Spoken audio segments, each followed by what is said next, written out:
Alrighty. I forget, are we making her... I think she's supposed to be Russian, right? Innkeeper. Lynn. This quest is up for taking. It sure is. Why else would it be on the quest board? Who asked you, thief? Are you going all by yourself? Of course. I do not do groups. But it could be quite dangerous. Daria seems to be a hotspot for danger at the moment. Do you want to come with me or what? If so, spit it out, kid. No. Fine. There's nothing this great sword can't cleave through by itself. Won't need much help. Cool.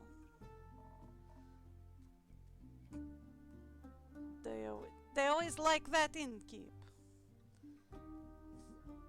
It depends on who's in the room.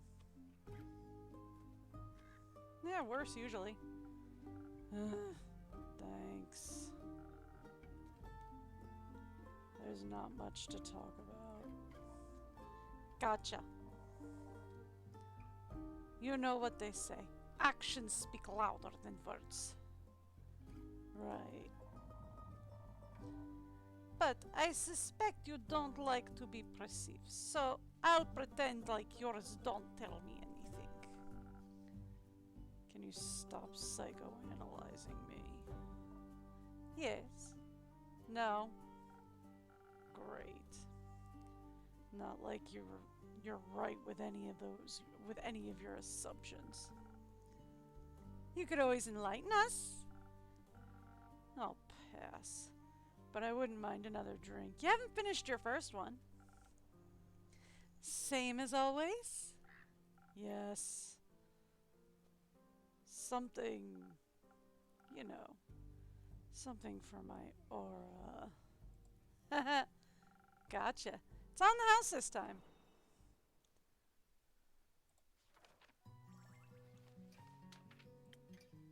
So he wants another one of these.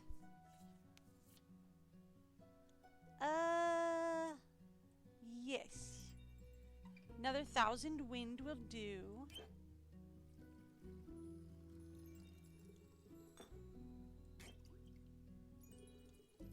There we go.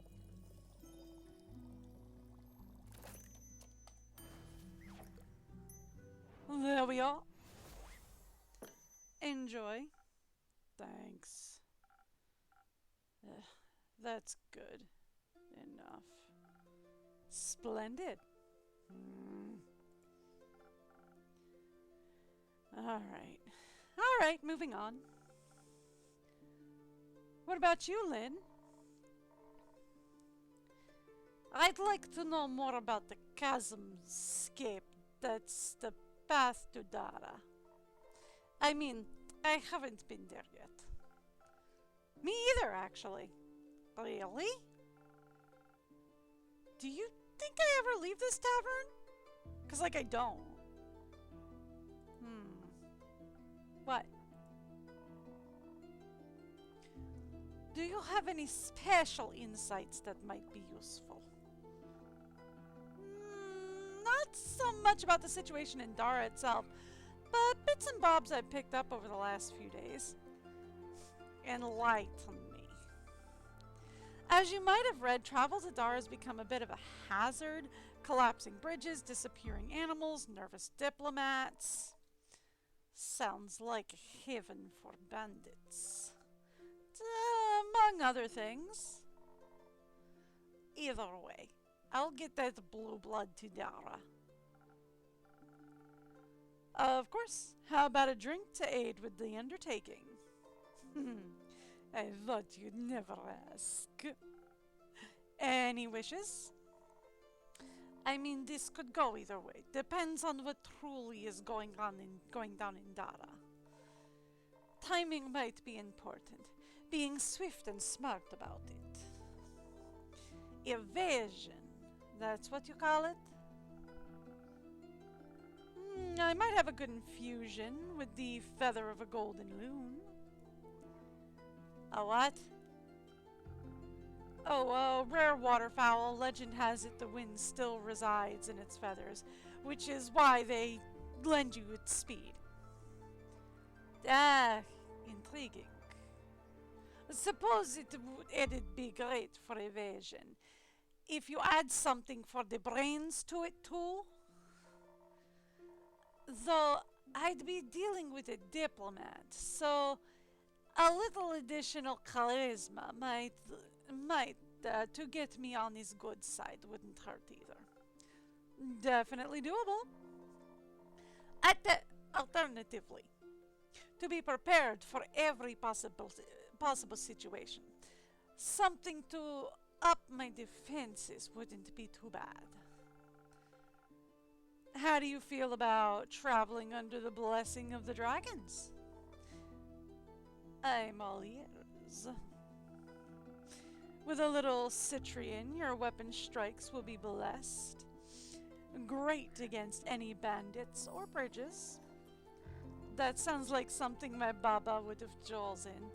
Not that she would have needed it.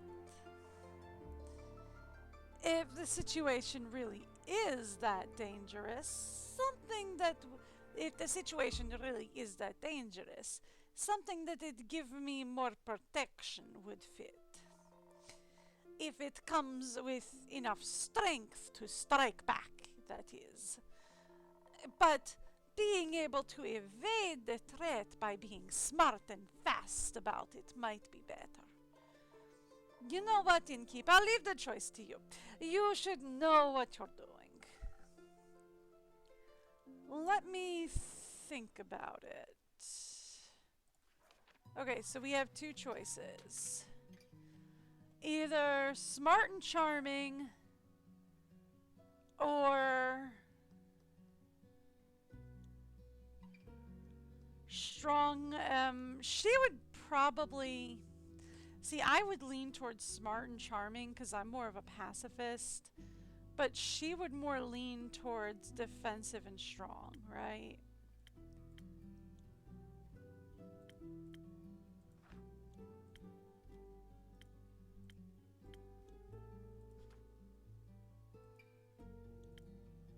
So, like, she would lean towards a steel tonic, right?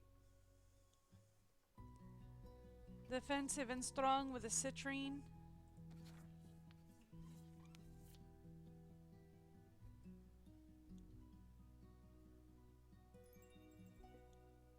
Yeah. Okay.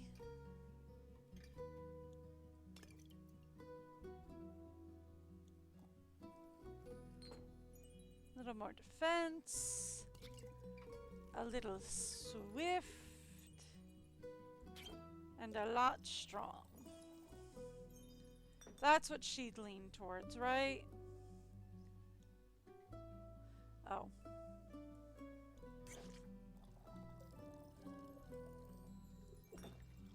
There.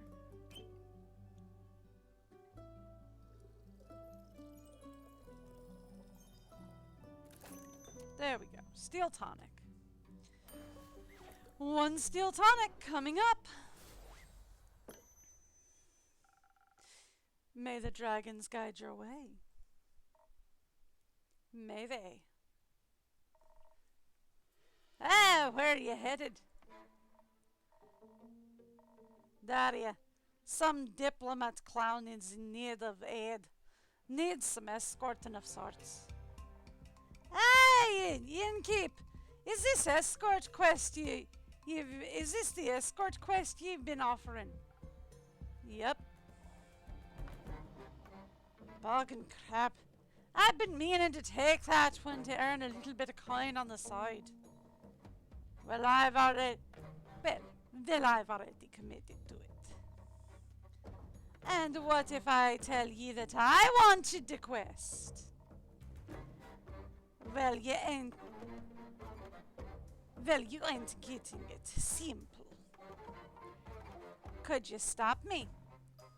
Do you want me to try? I'd love to. Come on now, just go together. Who asked you? Exactly.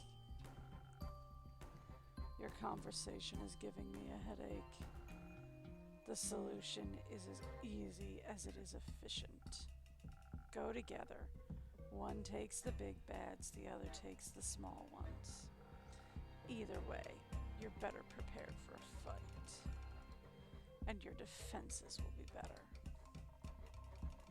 Listen, I'm looking to buy some materials for an important project. Material cost exploded ever since the stars fell. I wouldn't mind a side gig. You look sturdy. Like you could take a few blows. So, sure. Let's do it. Let's meet tonight at the crossroad to Themis. We'll leave from there. Great. I'll head to my room to start packing. And to take a nap. Those are effective after all, huh? Oh, shush.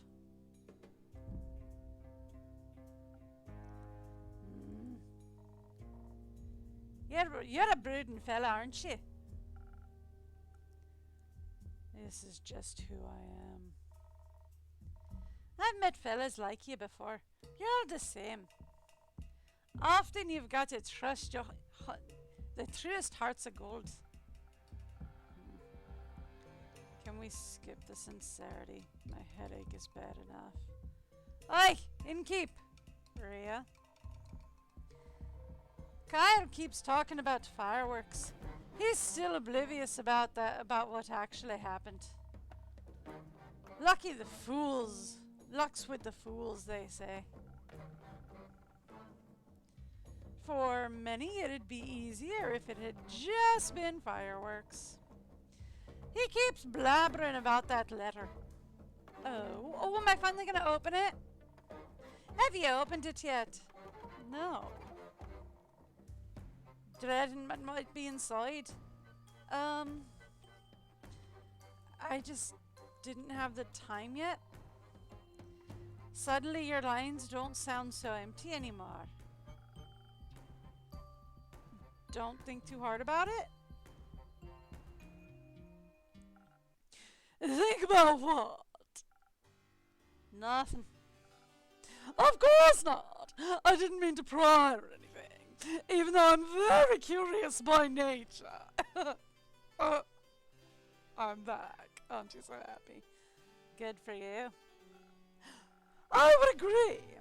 And that and wanderlust is the reason why I decided to come here.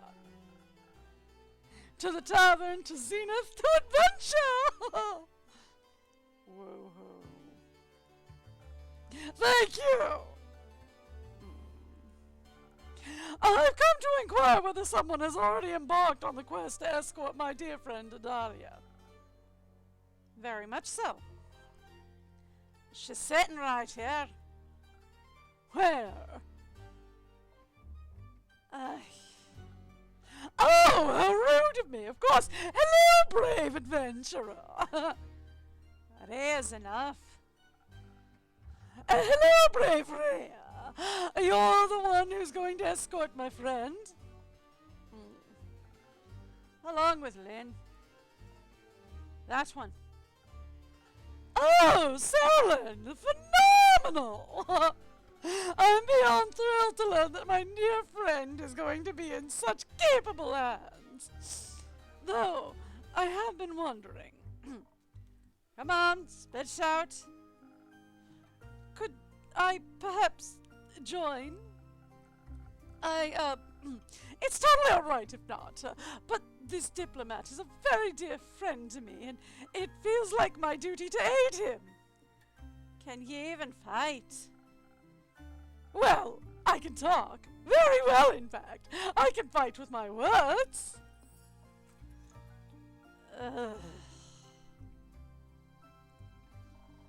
The wolf would hate it.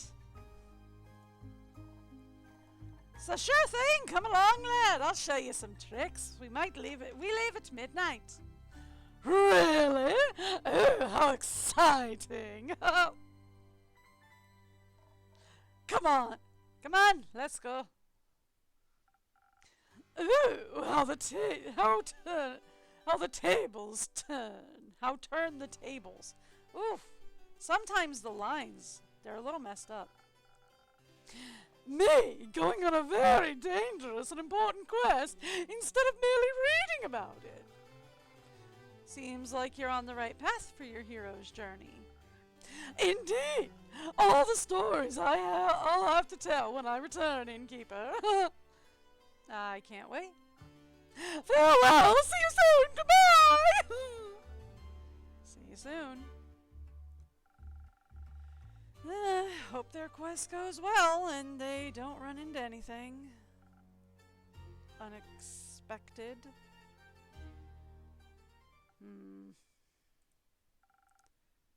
What's on your mind? Are there any open quests left? There is one, but it involves a social conflict resolution. Sure. Whatever. I'm taking this. Isn't it a bit too soon to go on another quest? You just got back. At least have a long rest to replenish some resources. I'm good. Isn't that the one that, what's her name? The priestess wanted to go on?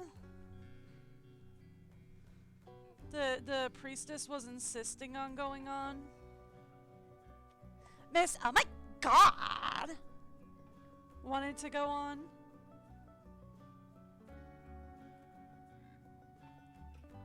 I don't know her actual name. I'm calling her Pink Puffball. Ethel? Ethel! I'm calling her Ethel. Ethel the Pink Puffball. Isn't that the one she wanted to go on? I guess if you say so.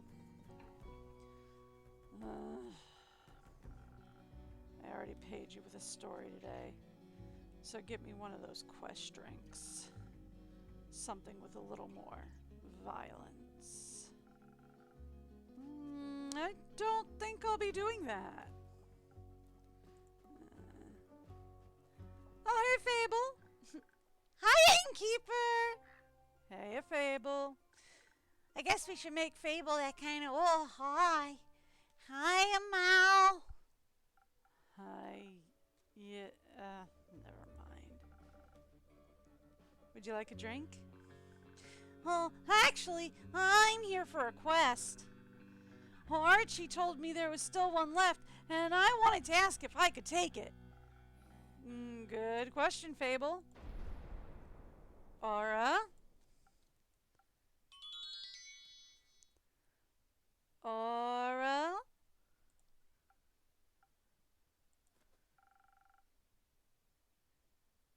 Let's see. I see. It's on me to answer it. Aura's thinking about taking the quest. Who's Aura? John. Malachite. That guy. I don't know. He keeps changing his name. Oh, nice name. Thank you. But if you're already taking it, well, I guess I'm too late. Well, I hope you have fun.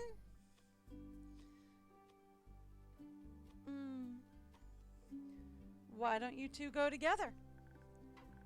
Together? Is that allowed? Well, yeah. Everybody goes on quests together. Of course. Teamwork is the adventuring world's bread and butter.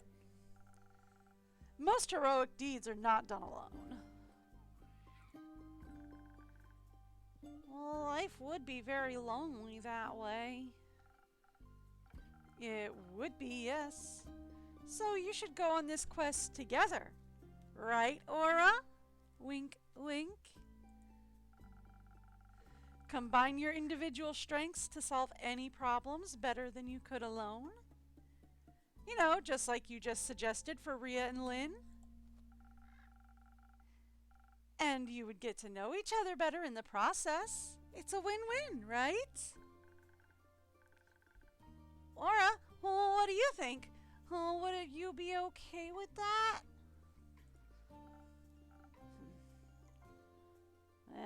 I guess. Would you?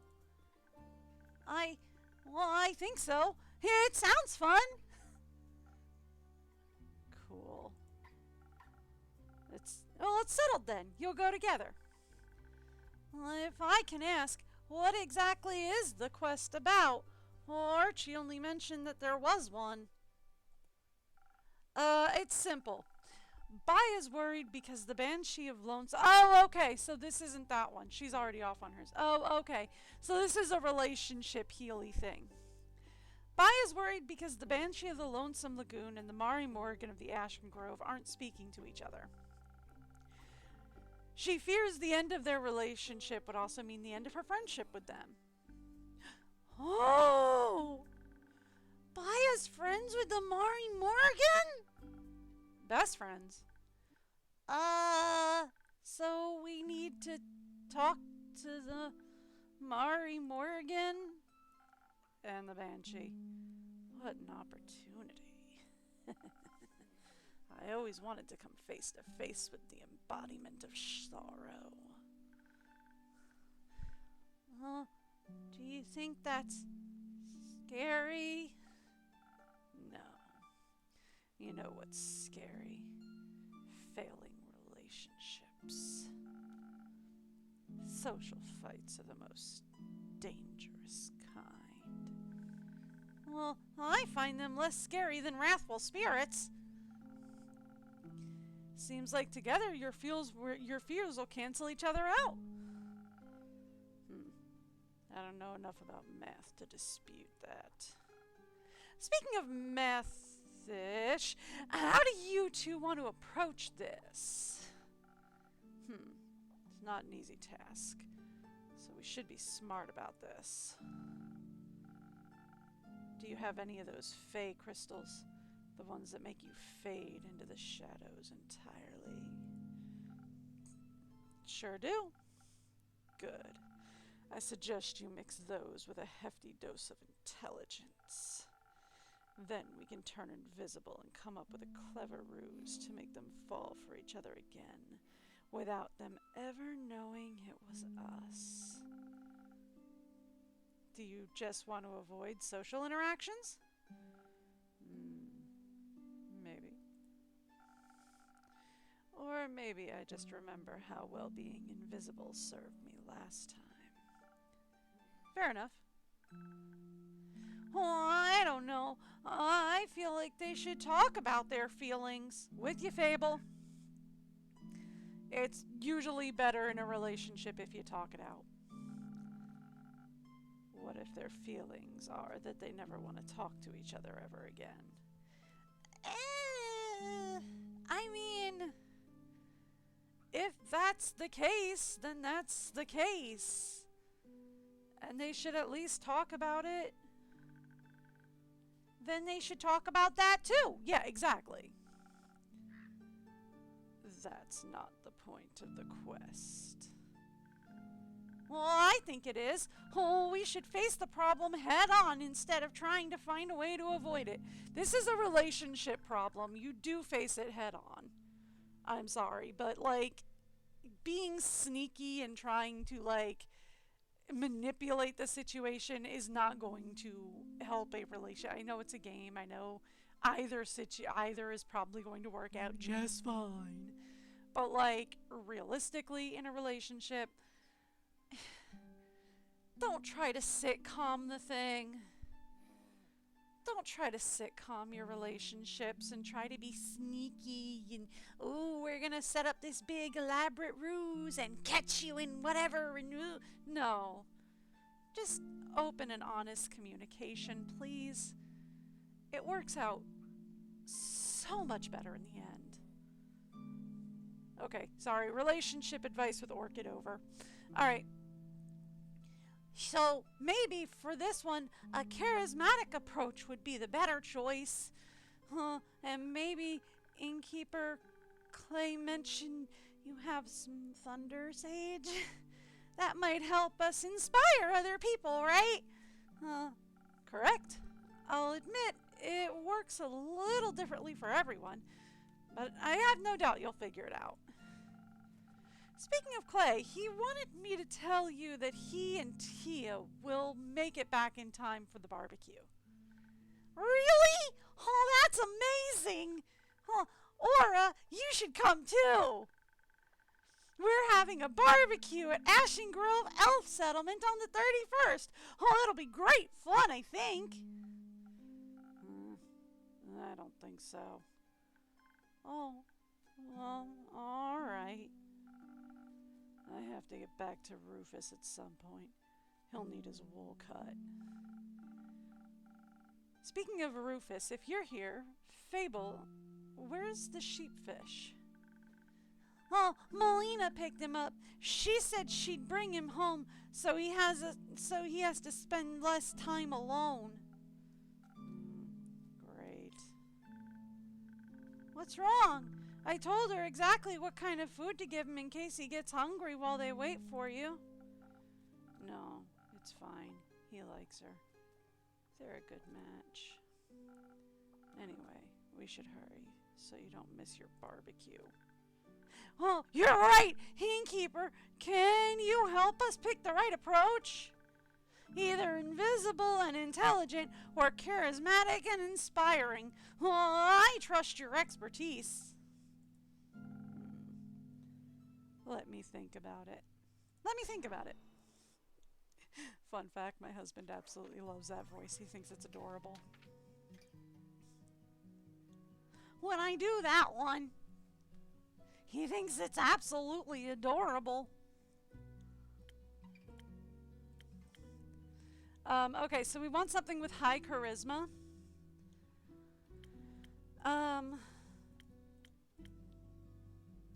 Perhaps something with high charisma and high brains would be great for this.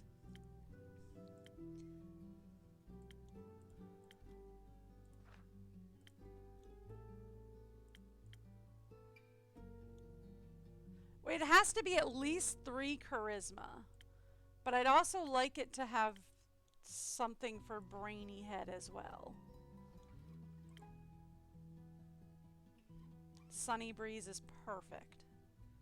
Right? It's got 3 charisma but 2 brain. Sunny Breeze is perfect. And we wanted Sage. Sage goes to brain, doesn't it?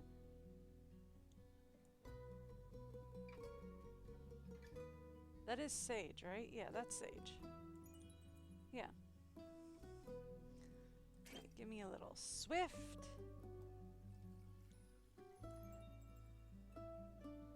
And a lot of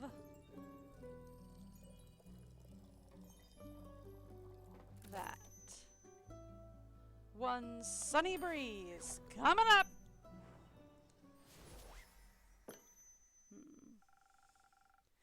I think a direct approach is the better choice. Agreed. Yeah, that's get them to talk about it. I mean, they've been together for a couple 100 years, right? I highly doubt their relationship is going to fall apart now. They just honestly need to talk about it. After all, honest communication's important, right? Oh, yep.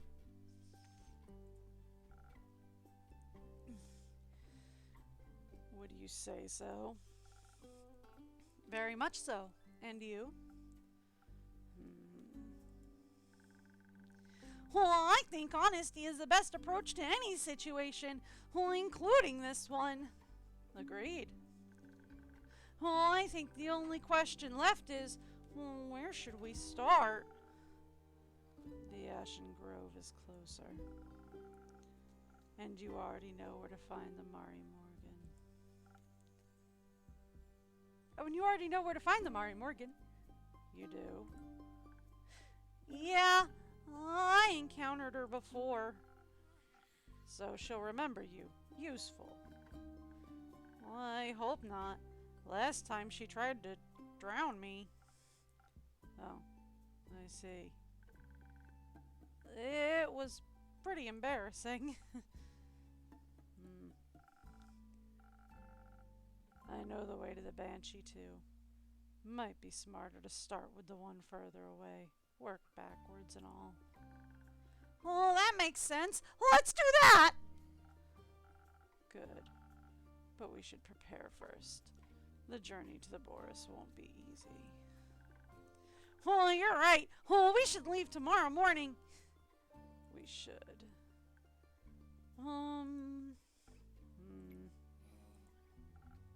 Wonderful. Now, glad to know that you'll actually rest between quests, Aura. If I must. You went on a quest with Melly, right? How was it? Fine. Reminded me of my parents. Are they... well? Oh, no, Fable. Fable. No, Fable. You can't see it, but I'm doing a whole slashing motion thing. Fable. They're dead.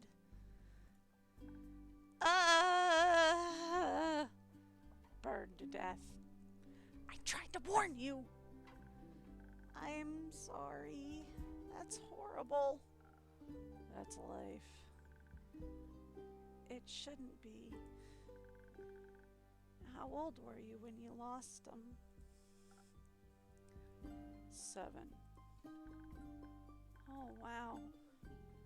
Well, that must have been really scary. It was. Fine. It doesn't sound fine. When I was 7, I ran into a vine-spiked boar while searching for friendly rocks. It chased me through the forest for almost an entire hour. First I thought I was gonna die. Then I was sure I was never gonna step foot outside again. But when they found me crying, my family hugged me so tightly they dried up all my tears. And when I sat in my room frozen in fear, we danced and played board games until I forgot I was even scared. I can't imagine not having that. I can. It was... Please don't say fine. Scary.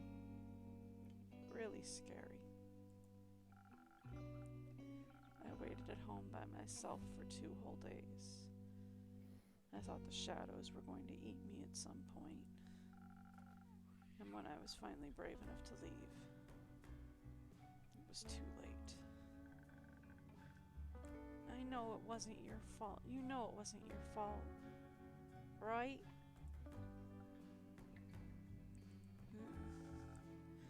I know I never want to feel that scared again. But it's fine, because I fixed it. Fixed it how? By taking revenge on the who caused their death. A popular approach these days. Did that make you feel any better? Yeah, sure. It's just a natural part of my journey, following the path of darkness. It's my destiny. Misery is nobody's destiny. She's right. You shouldn't confine yourself to sadness just because it's what you're used to. Besides, the innkeeper always says you can choose your own destiny. And I decided our destiny is to bring those 2 lovebirds back together. Well, at least for now.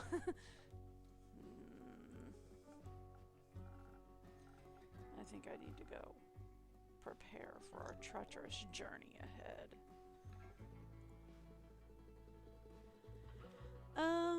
You should let Melina know when you're leaving.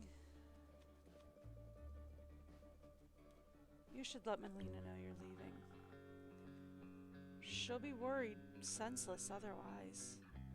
Melina's also suffered a lot of loss for a kid her age, and she's become quite attached to you if you just suddenly disappear. Kid's already got abandonment issues. Please at least say goodbye. Let her know you'll be back.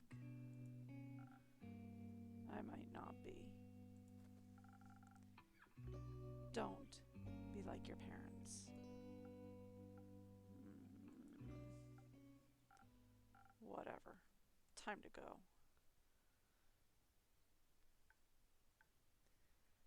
Let her... She's kind of grown attached to you, my man, whether you want her to or not.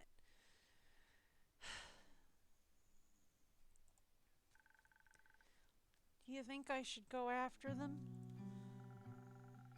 I think sometimes we need a bit of time to feel our feelings by ourselves before we feel comfortable enough feeling them in front of other people. Oh, that was me. Never mind. That's a no, right? Give him a moment. You'll have plenty of time to be there for him when you're trying to play matchmaker for the undead. Right. We have to do that.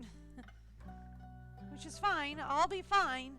The Mari Morgan probably doesn't even remember me. And if she does, I can just run or hide or cry. Probably a lot of crying. There'll probably be a lot of crying involved. No matter what, you won't be alone. I can't tell Aura how afraid I am. It'll be so embarrassing. If you want to be there for him, you should also let him know when you're scared. It's only fair. Well, I don't want to burden them with any of my problems. Being a burden every once in a while is part of the wonderful experience of being loved. Your friends appreciate it when you trust them enough to let them help you.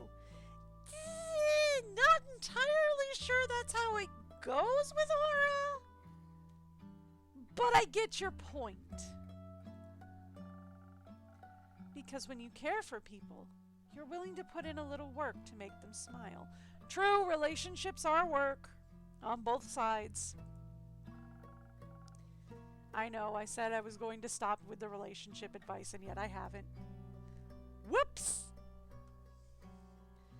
But you already know all this, don't you? Well, I do. But it's just so much harder to keep in mind when it comes to myself. Oh, true, right? Good Lord, it's so hard for me to let people actually take care of me. Just ask my husband. That is one of the things about me that drives him absolutely nuts. Is I am almost impossible for him to take care of. I'm not kidding. I take care of him. I take care of our puppy. I take care of the entire household is on my shoulders. But when it comes to letting somebody take care of me, I am terrible at it. And it drives him absolutely nuts that I am terrible at letting people take care of me. That is one of the things that drives him absolutely insane about me. I know it. Don't change it, but I know it. I know, but you've been doing very well, Fable. You've been doing pretty good for yourself lately. Aw, thanks, Innkeeper. It's all thanks to you. That isn't true. I've been trying to help you the best I can, but you're the one that actually has to put in the work to change. And I'm proud of how far you've come. Let's call it teamwork then. Let's. Anytime. Can I stay for a little longer? I think I need a bit more time before I can face my fears. That's fine. Always, Fable. Thank you.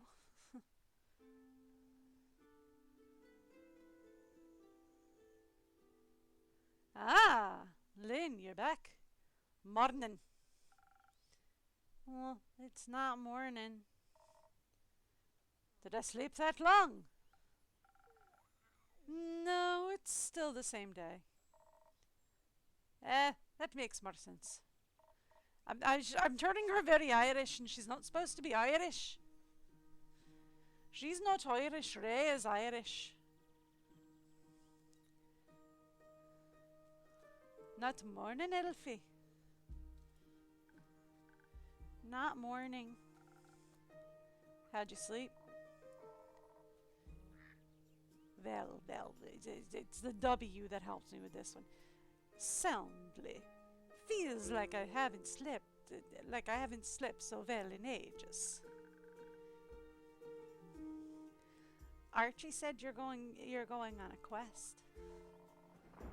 Yeah, Ria and I will be escorting some rich to Daria.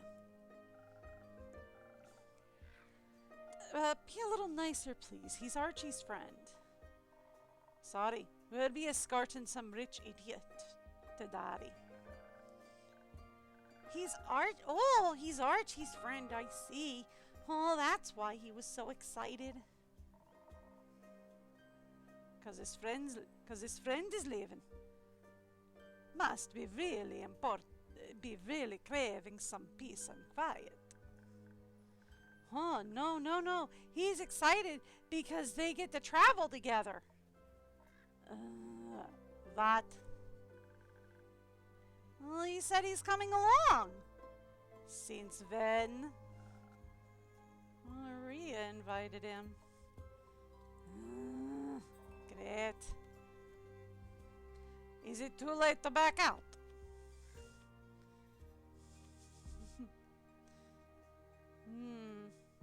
No, would you like to?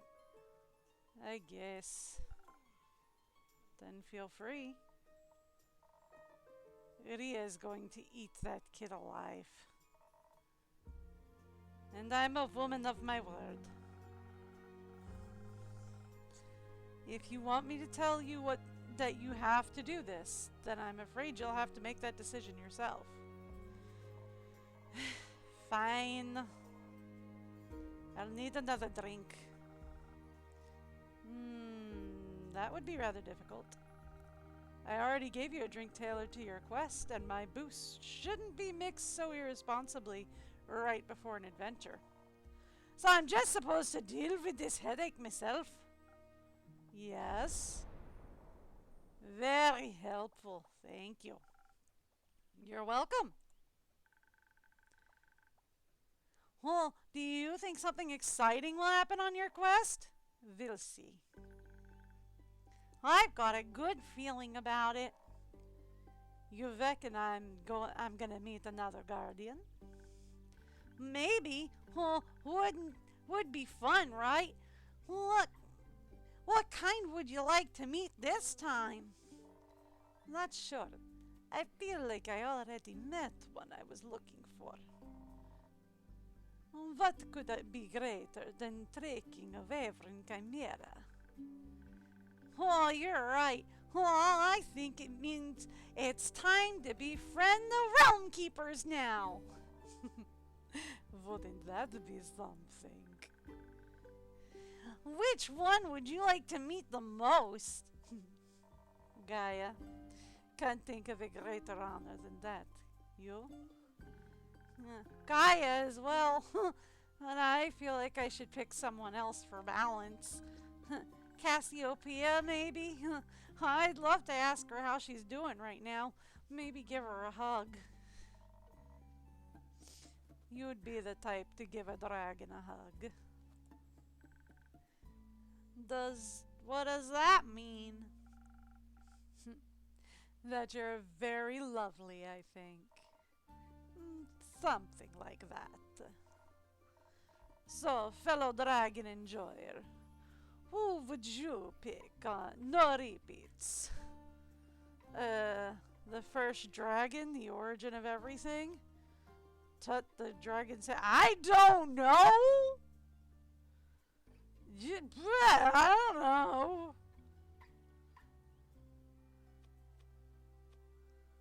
Great dragon spirit, sure. He keeps the balance between life and death. One might consider him the embodiment of order. He's so strict that no one alive may enter his realm, and no dead may leave. And yet there are countless trickster myths about his escapades in the mortal realm.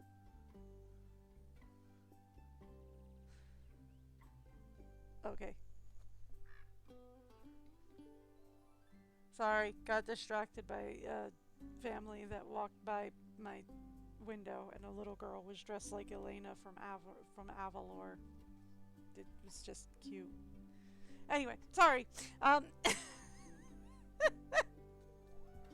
Disney property thing. It was just adorable. Anyway, the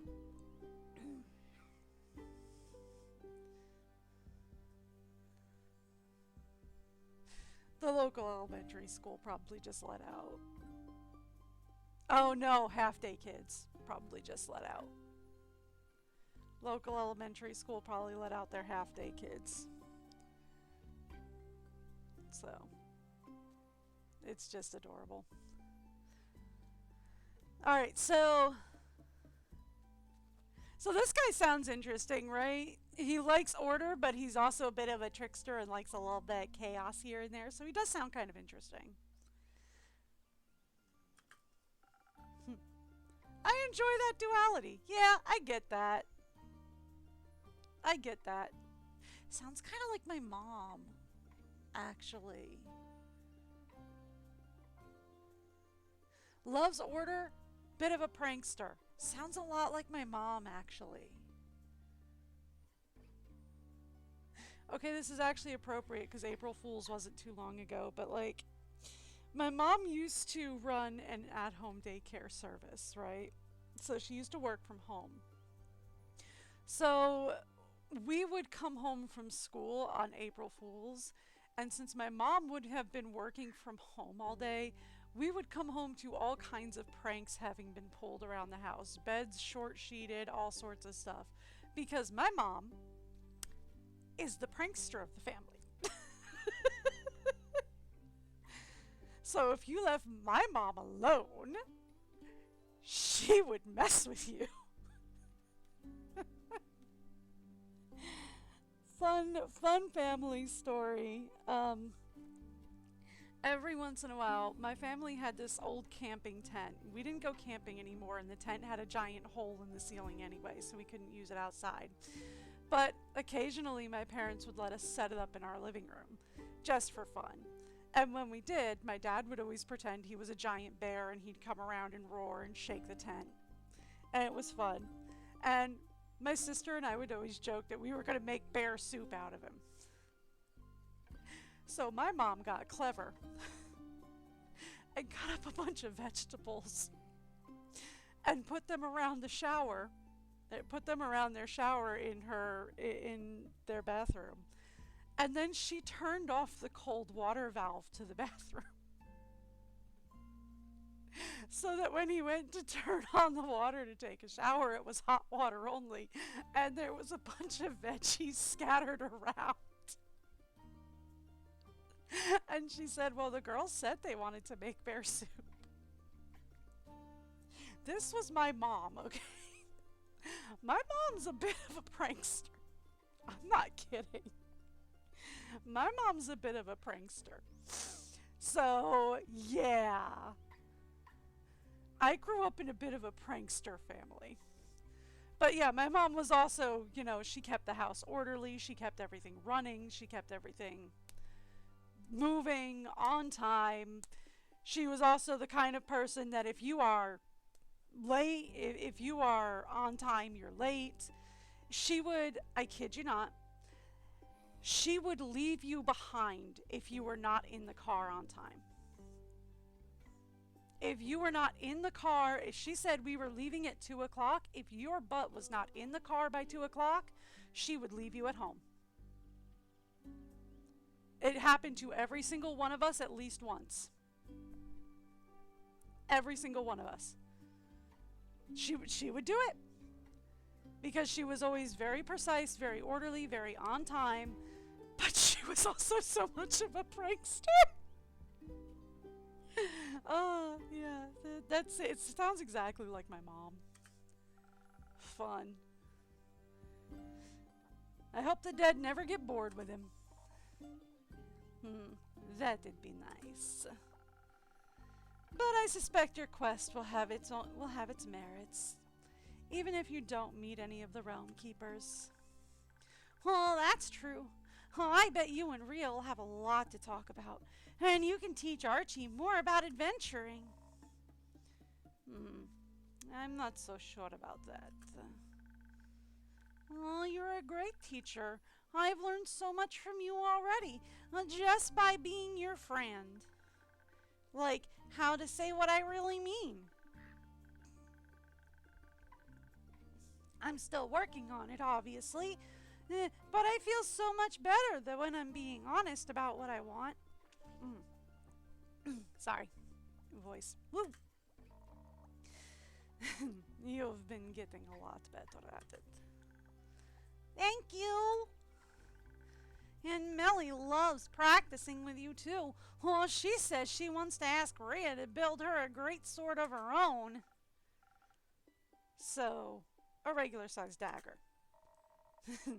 Teaching someone to hold a sword is one thing. Guts and bravery are something else. Not sure I can teach Archie something. I'm still practicing myself. You can always practice together. Yeah, speaking of practice, you're going on a quest too, Elfie. Oh, I am. Aura and I are going to fix the Banshee and the Mari Morgan's relationship. Is that the Sneaky Twister's new name? Yeah, it is? Aren't you scared of the Mari Morgan? Well, only a little. Okay, Lottle. Do you think she's gonna drown me? Or do you think the Banshee will? Maybe they'll reunite through teamwork of drowning me. Probably not.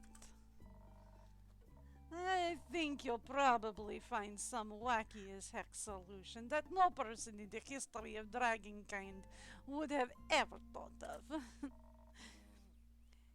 Kind like being kind or whatever. Oh, I'd like that. And if all else fails, you've always got an insane air echo by your side to pull you out of whatever of the water. If he can swim. He's sane, I think. Is he? Well, mostly. I think he's sad. And sadness can make most people feel a lot of intense things. Like fear or anger or nothing at all. Apathy. That's called apathy. Anything that isn't sadness. It's easy to lose yourself in that, but there's always a way out if you're looking. You're taking that sheepfish thing along? Maybe. I think he might let him stay with Melina, so she isn't alone. Or so he isn't at risk of losing him. Probably both. Not a bad idea. I would hate for her to be all alone while you two go chasing ghosts. Maybe we can send Grace over to check up on her. Or Hex. No! Guess if you're going with whatever the darkness his name is, you'll finally be able to ask him about his cheesecake recipe. Cheesecake recipe? Melina mentioned he has a good one. Oh, I thought maybe he could show me how to make it.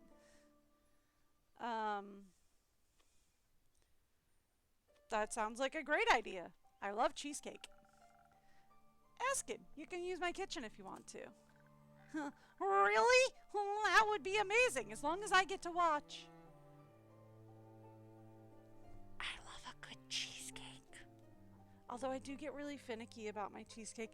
A lot of people love to add coconut to their cheesecake, and I hate coconut. Hate it. I hate coconut flakes, coconut oil. I hate it.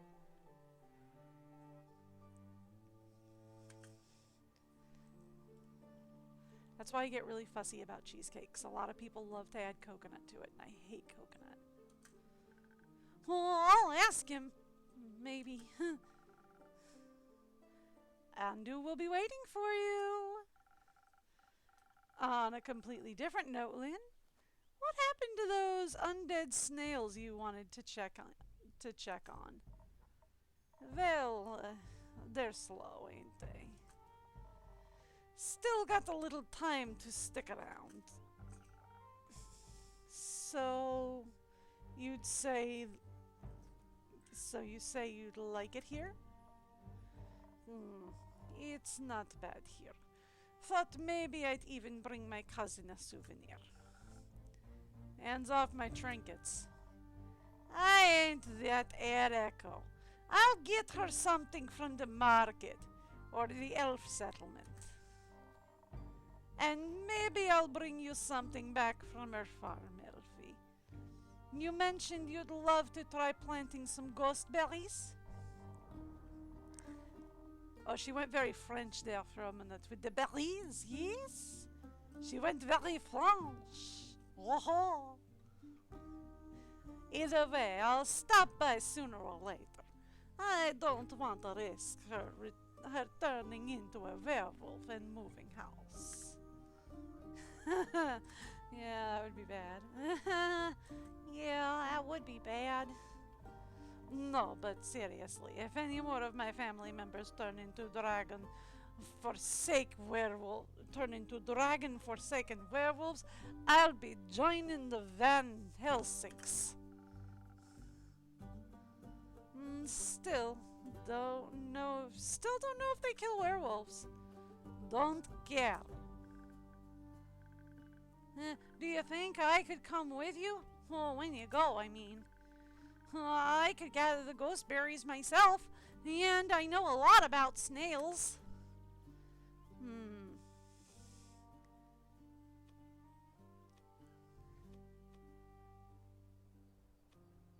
You should go. You got away with her family members. And the snails would love you. I have to agree. You'd probably make it a chaotic mess, but chaos is fun. Aw, fun chaotic mess. Yeah. Seems like you guys did end up forming a party after all. Shut up. Alright. Anyway, it's late. I should get back to the settlement and catch some rest. Cerulean, you want to come with? I ain't sure I got any tips for you in return, but I can listen to your worrying. Yeah, you're good at that. Do you want to come too, Innkeeper?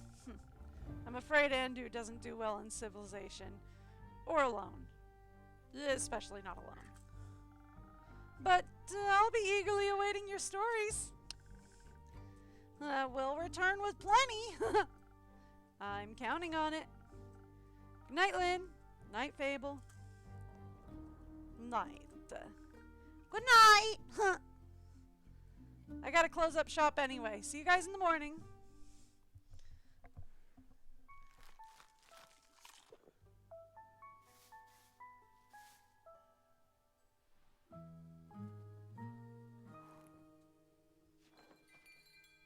Still am not reading that letter. Really should make the time to do that. Hey, we finally get an interlude. Does that mean I read the letter now? Please? I'm begging you.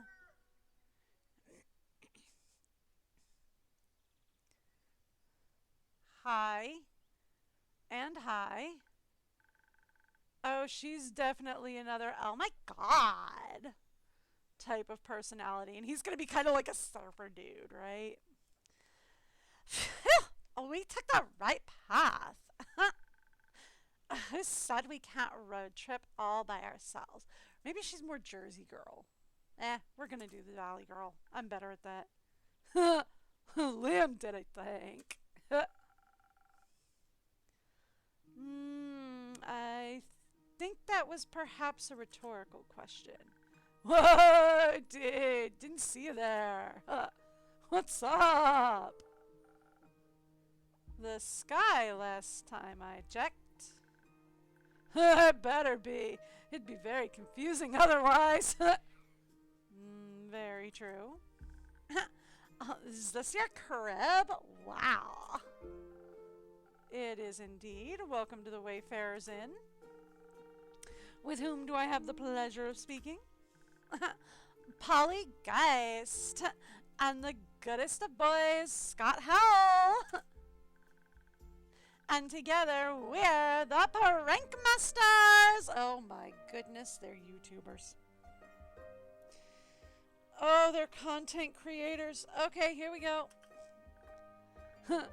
With the Z! Woohoo! Pleasure to meet you. I'm your humble innkeeper. Awesome! What drinks do you serve? Yeah, we're in desperate need of some booze.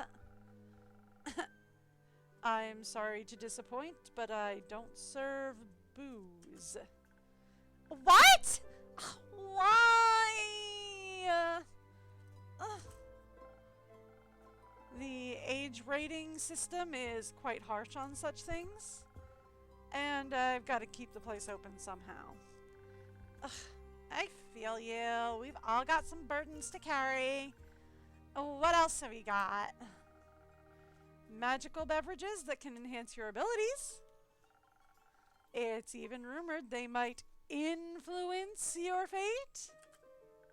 Wow, that's so cool, dude. Like an influencer, but for fate. A fate-fluencer. Whoa. That would go so hard on Momentgram. Oh my gosh. What's a Momentgram? Oh, we should probably hook you up with Milo. They can explain it a lot better. And Kate, please influence our fate before I get bored. I am feeling incredibly depleted from this weird AF trip. Sounds like you're in dire need of some stamina. Though I think you could use something a bit stronger than usual. Dope! Give me your strongest potion. Technically, never mind. Alright. She wants something strong. She wants my strongest potion, which is... Sailor's Courage is up there. Let's check page 2. So is Southern Brawler. She wants something for stamina as well. Which one is stamina?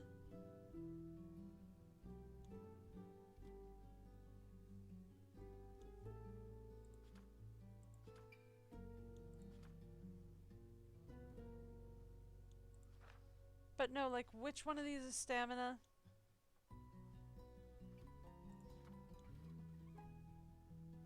Okay. We have intelligence, defense, strength, charisma, and dexterity. So none of them are stamina. Okay. She would probably like charisma. She would probably like a charisma boost. with her strength. So, Sailor's Courage. Well, I mean, like, they both do 1 to Charisma, right? Southern Brawler and Sailor's Courage both do 1 to Charisma. This does Swiftness. We're gonna give her a Sailor's Courage, I think.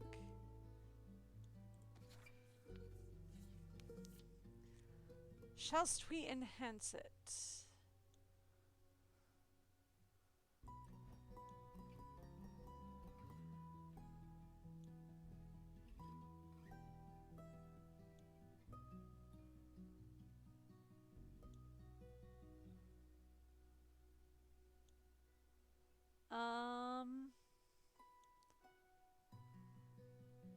Do I have an enhancement that could, like, work here? I think this.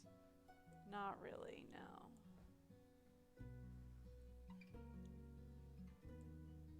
Here.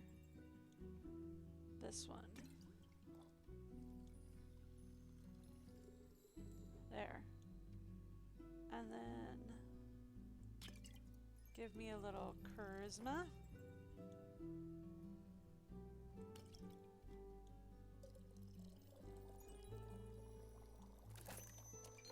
There we go. Alright, cool. We got it. Sailor's Courage. Funky drink for a funky gal? Let's say. Wow, this is good. Very good. So good I didn't even miss the booze. Well, maybe a little. I'll take that as a compliment. Try this, Scott. Whew, that tickles. Just like pickle juice. So, Scott Howell, would you like a drink as well? No, I'm good. But, could you, tell us where we are and what cool things we can check out around here? You're in Zenith, the Republic of Phasia. Are you lost? Nope, at least as long as we're having a blast. You seem slightly out of this world, though. Ooh! Maybe you're onto something, potion seller. I'm not... You know, we were road tripping. We're supposed to be the trip of our lives when something weird happened. Yeah, we were about to take the turn at the crossroads and then whoosh! A portal opened up and like I couldn't hit the brakes in time. Yeah, we drove straight through and ended up on a gravel road. Everything seemed different and like dated. So dated. Oh my god. Dated? Duh! I've seen and done like plenty of weird stuff, but this is like a different kind of weird. You know what I'm saying? So weird. Like no cars, only carriages and stuff. Cars? Yeah, man, cars. What are cars? Oh, those things that go vroom. I'm afraid I've got no clue what you're talking about. Ugh. I don't think cars exist here, Scott. Now it makes sense that my phone has no signal either. What makes sense? We landed in the past, goofball! Oh my gosh. Whoa! Does that mean we, like, time traveled or something? Yeah! That is so cool! I doubt time travel is possible. sounds more like you participated in inter-universal travel. Which is rare, but happens occasionally. Wait. So, what you're saying is we're super special and lucky to have participated in, like, such an event? Likely. Dope! This is a sign, Scott! The universe sent us here to, like, wreak havoc! Whoa! The prank masters will strike again! Soon. After a nap.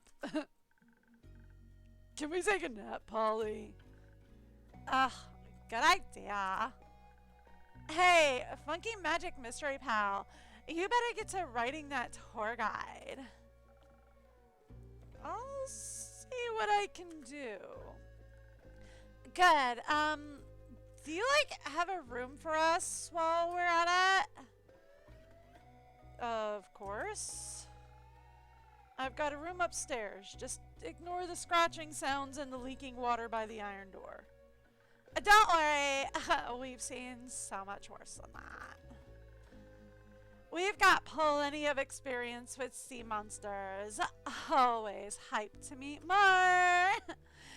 See you in a bit, Inkeep. Come on, Scott, let's hit the sheets. Maybe I should add some do not enter signs.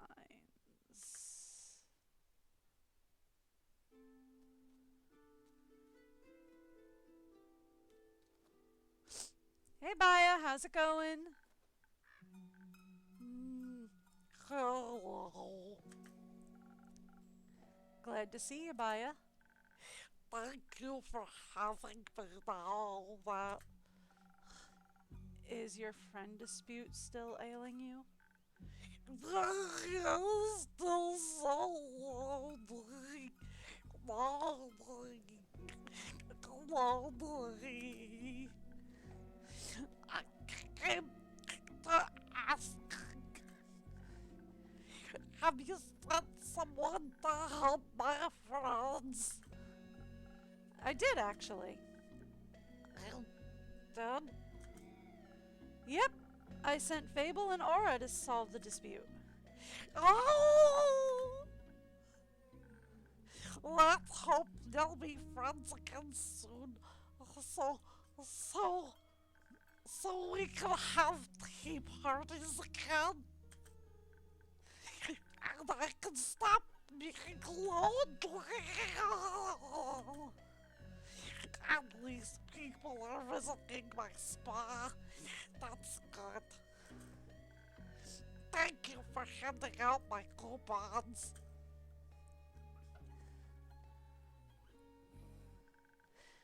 Did I hear spa? I have radar for that.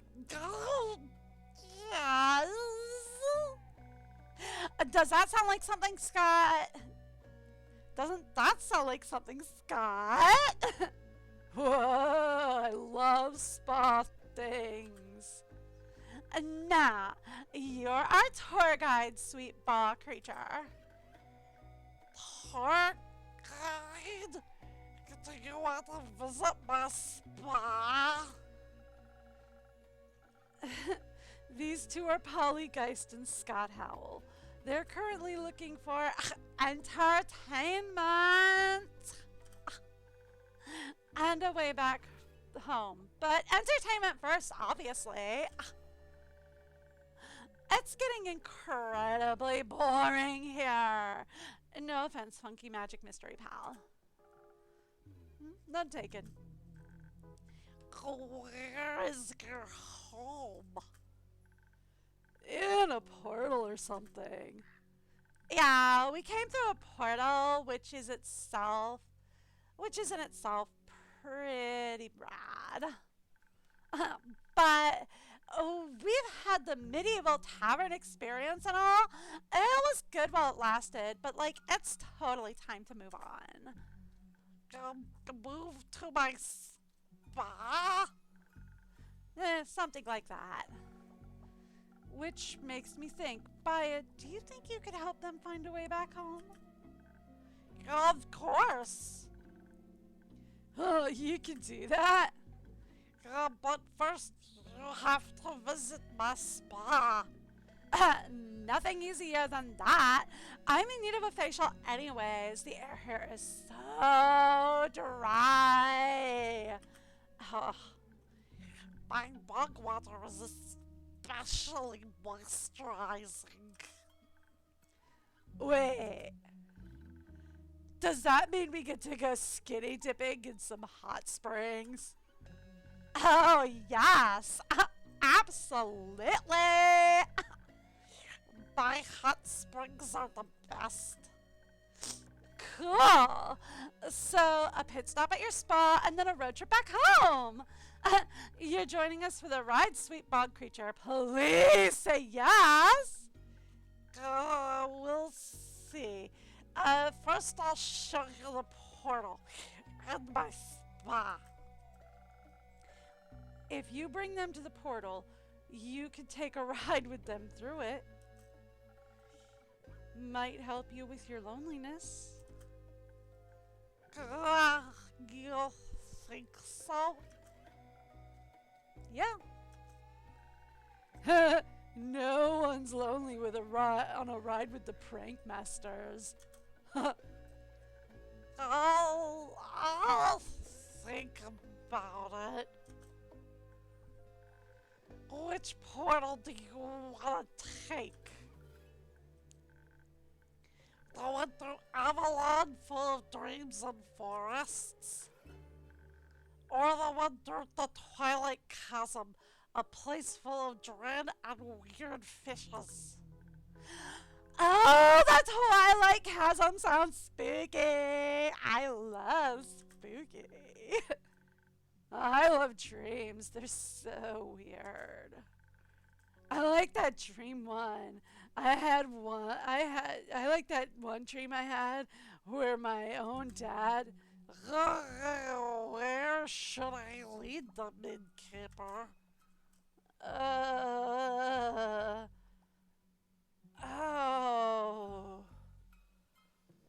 I don't know. I'm not a spook fan, but like she is. Honestly, I would say let them talk it out because they're the ones going on the trip. Eeny, meeny, chili, beanie, I don't really know. We're gonna make a choice. I don't know. We're going this way. We're going Nightmare Realm, I guess. Nightmares? Heck yeah. I haven't had one of those in a while. It sounds dope. Make sure you don't lose your minds, though. And no promises! Can't wait to show you my mud masks. Can't wait to show you the world, sweet bog creature. My name's Baya. Then let's hit the road, Baya. Enjoy your trip and safe travels. Goodbye, potion seller. See ya. Goodbye, keeper. Bye. I'm glad Baya could find a little comfort in those peculiar visitors, at least. I'm excited to hear the story she'll tell when she gets back.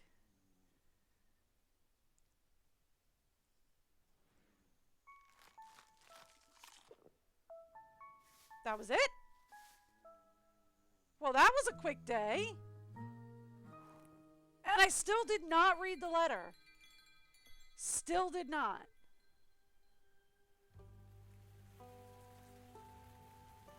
Still did not read the letter, though. Would like to read the letter. Would appreciate that. Oh, it's Grace. Good evening, innkeeper. Good evening, Grace. Could I ask you for a drink? Anytime. What can I do for you? I'm pretty spent. Do you have something that will keep my mind awake for a little longer? I should have something that can do just that. One moment. She likes a brainy head. So we can give her a peak sunrise.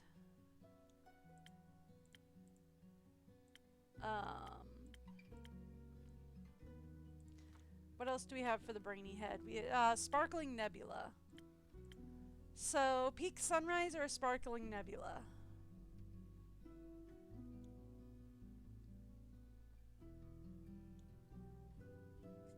Sparkling nebula for her.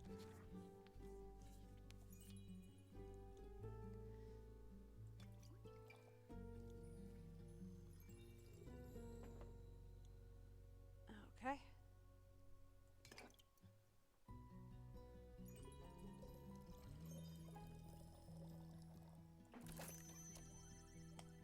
There we go.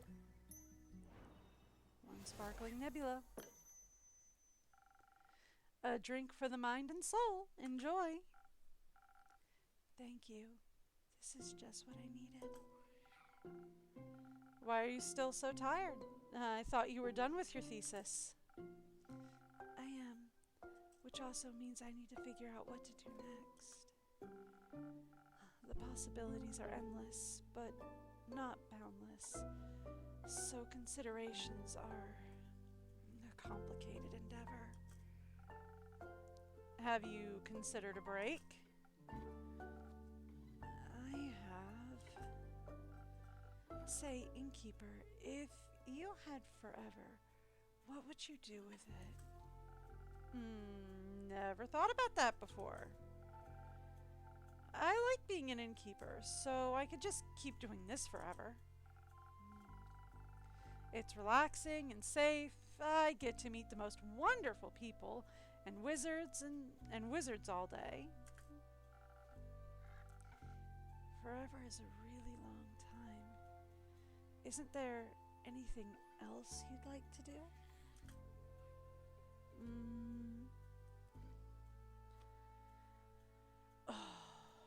I do like to travel. I don't get to anymore because it's become prohibitively expensive to do so.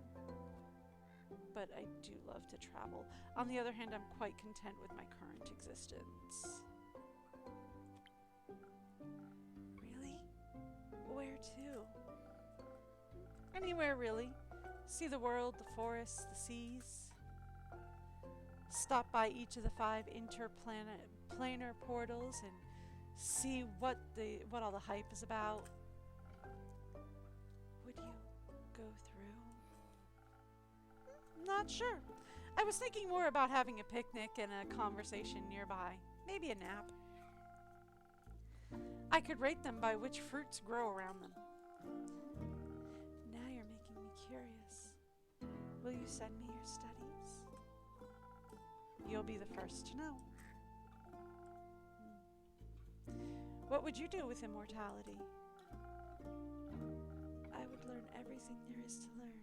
Every language, instrument, skill, and facet of mortal existence. I would travel the plains with my brother and learn even more, have an infinite amount of tea parties. I'd come to those. When we were little, Hex would always make the stuffed animals dance around our little tea table. We didn't have money for music boxes, so he just made up songs for them to dance to. He sang them to me. Sounds like you two are pretty close. If I had the time, I would love to write down all those songs and invent dances for them. You should make time for that. It's your time after all. And besides, while you don't have forever, you do have quite a lot.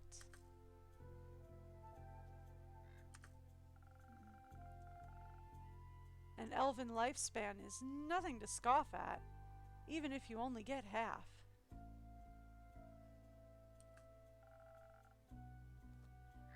Not if you got the human side of the lifespan. Ooh. Oh, that's less time. It is, but I'll make the most of it. What'll you do next then? I'm not sure yet. I was thinking about going to Asphodel,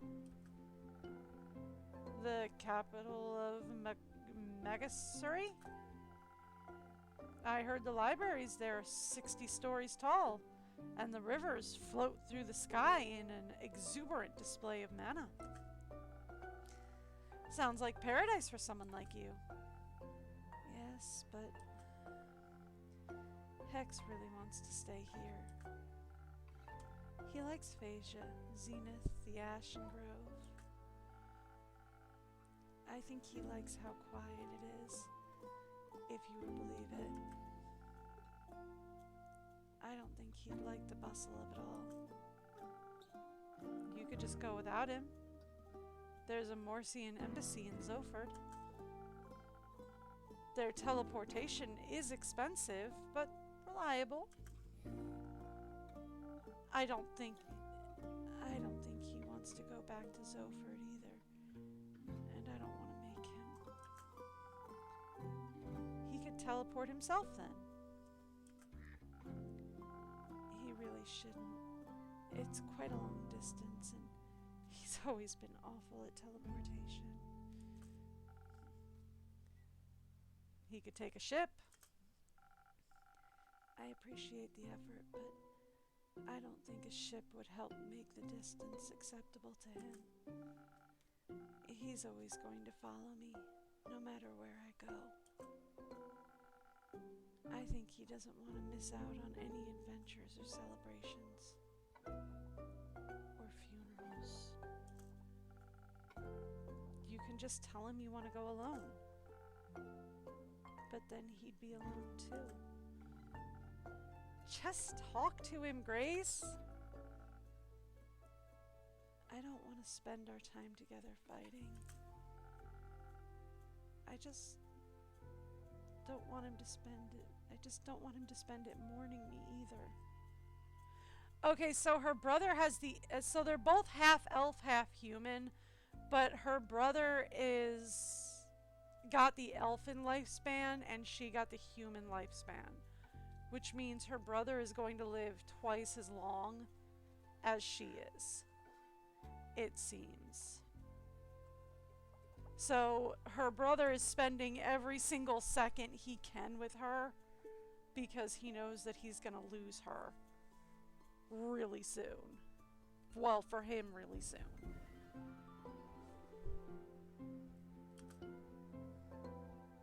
Is that what I'm getting here? You should tell him that. He'll have enough time to mourn you when you're gone. Unlike a life that never ends. I suppose you're right. I'd like to leave something he can remember me by. Maybe I'll build my own wizard tower. Please do, I love those. Did you hear about the one in Morlia, near Dalwell? The one with the infamous Majorcian fugitive? The very same. It seems that its wizard has disappeared without a trace, leaving his tower vacant.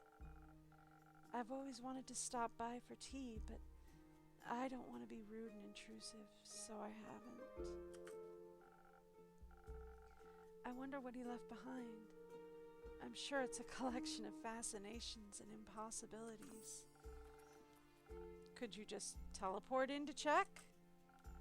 You can't exactly teleport in and out of well-protected places all willy-nilly. You might end up trapped or in a whole other plane. You might. Maybe that's what happened to the wizard. Maybe. No one seems to know what happened to him, or who he even was. And no one seems interested in finding out either. Isn't that sad? A little. I don't want to disappear like that. You won't. I'll tell your story for as long as I'm around. How long is that? For as long as this world will bear me. You're very easy to bear. Thank you, Grace. Would you like to stay a little while? Please. I find your inn truly inspiring. I'll be here if you need a rubber duck. What? I'm counting on it. What does a rubber duck mean? Hey guys, you're back. Hiya, innkeeper! Oh, hiya, innkeeper. I'm back.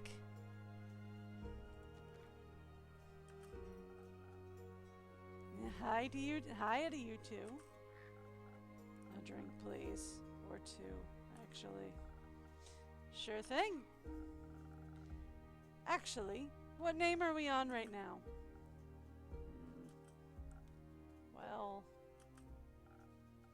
Aura's still fine. Come on, that was a whole week ago. I was busy. Want to come up with a new one now then? Well, can I come up with one? Sure. How about Kumo? I feel like you look like a Kumo. It fits. He's just as stealthy as a spider. I guess. And just as cute.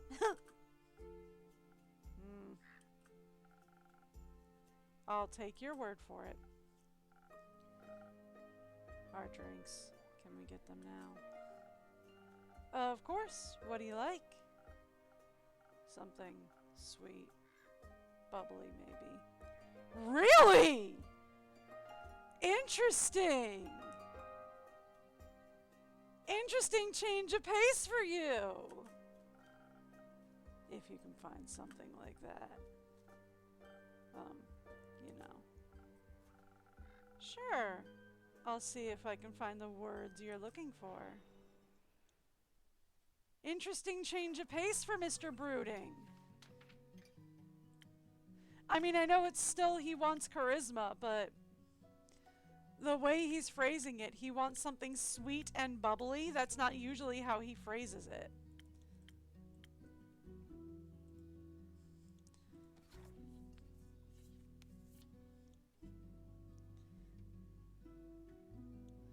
He usually phrases it as he wants something to loosen his tongue.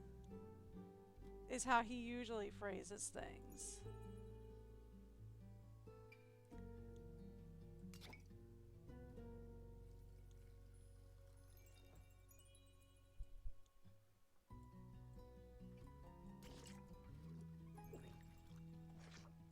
Right?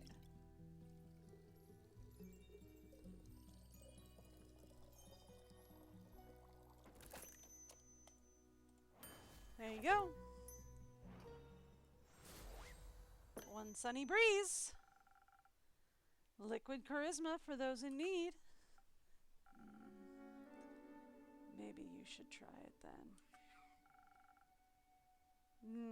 Do you want to send it back? No. It's good. Glad to hear that. Fable, what can I get you? Maybe something that'll make me feel like I could lift 1,000 clouds. Like I've got the strength of a dragon or something like that. Cerulean always says it's pretty tasty. I see. A cerulean special then. Alright, one cerulean special coming right up.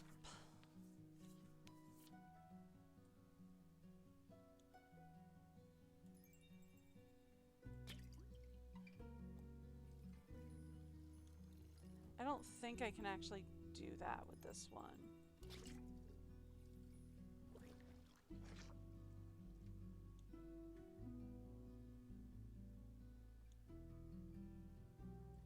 This one will work. There we go. Come here. Where's the tilt? There it is. One cerulean special coming right up.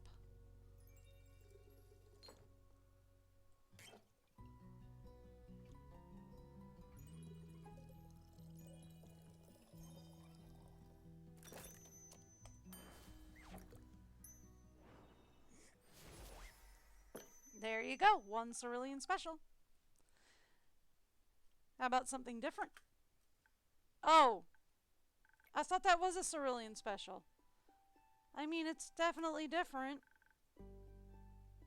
Oh, I'm sorry. I thought that was a cerulean special. That's my fault. I like the new hair, by the way. Oh, you do? Oh, thank you. I'm sorry. I screwed that up. That's my mistake. Yeah, it looks really nice, right? Kumo braided it for me. Oh, he helped me calm down after we encountered the Murray Morgan. But, well, I should probably start at the beginning, right? I'd appreciate that. Alright, so what happened at the beginning? The ship to Boreas. Right! Well, I was a bit worried about the journey we were embarking on. After all, the seas around Boreas are famously hard to traverse. With all the wild magic around it and all. But just before we left Zenith, we ran into Una in the midst of an arm wrestling match against Inilk. We took the opportunity to ask her for advice. Thought maybe she had traveled there before. You could have also asked me. She was closer. Right. Did she have any good advice? Well, she did. Well, with her help, we were able to avoid all the dangerous maelstroms, sea stacks, and iceberg elementals. That must have made for a very relaxing journey. Well, it did. Well, it was very inspiring, too. Well, we were able to see the dancing, colorful auroras in the night sky as we drew closer. Well, they were starless, but still breathtakingly glorious. I even started on a new song. It wasn't ready to be shared yet, though. I just wanted a sneak peek. Well, you should have snuck better. A new song? Can I hear it? Well, it's not done yet. Well, thanks to Una, we made it to Boreas a lot faster than we had planned. We also docked far away from the typical explorer's route. It was completely abandoned by everything but nature, as if no one but us had been there before. Kind of exciting. Very adventurous for sure. As we headed inland, we were quickly swallowed by the fog that engulfs most the entire island. It moves in strange patterns, creating unidentifiable forms within the mists that hungered for life.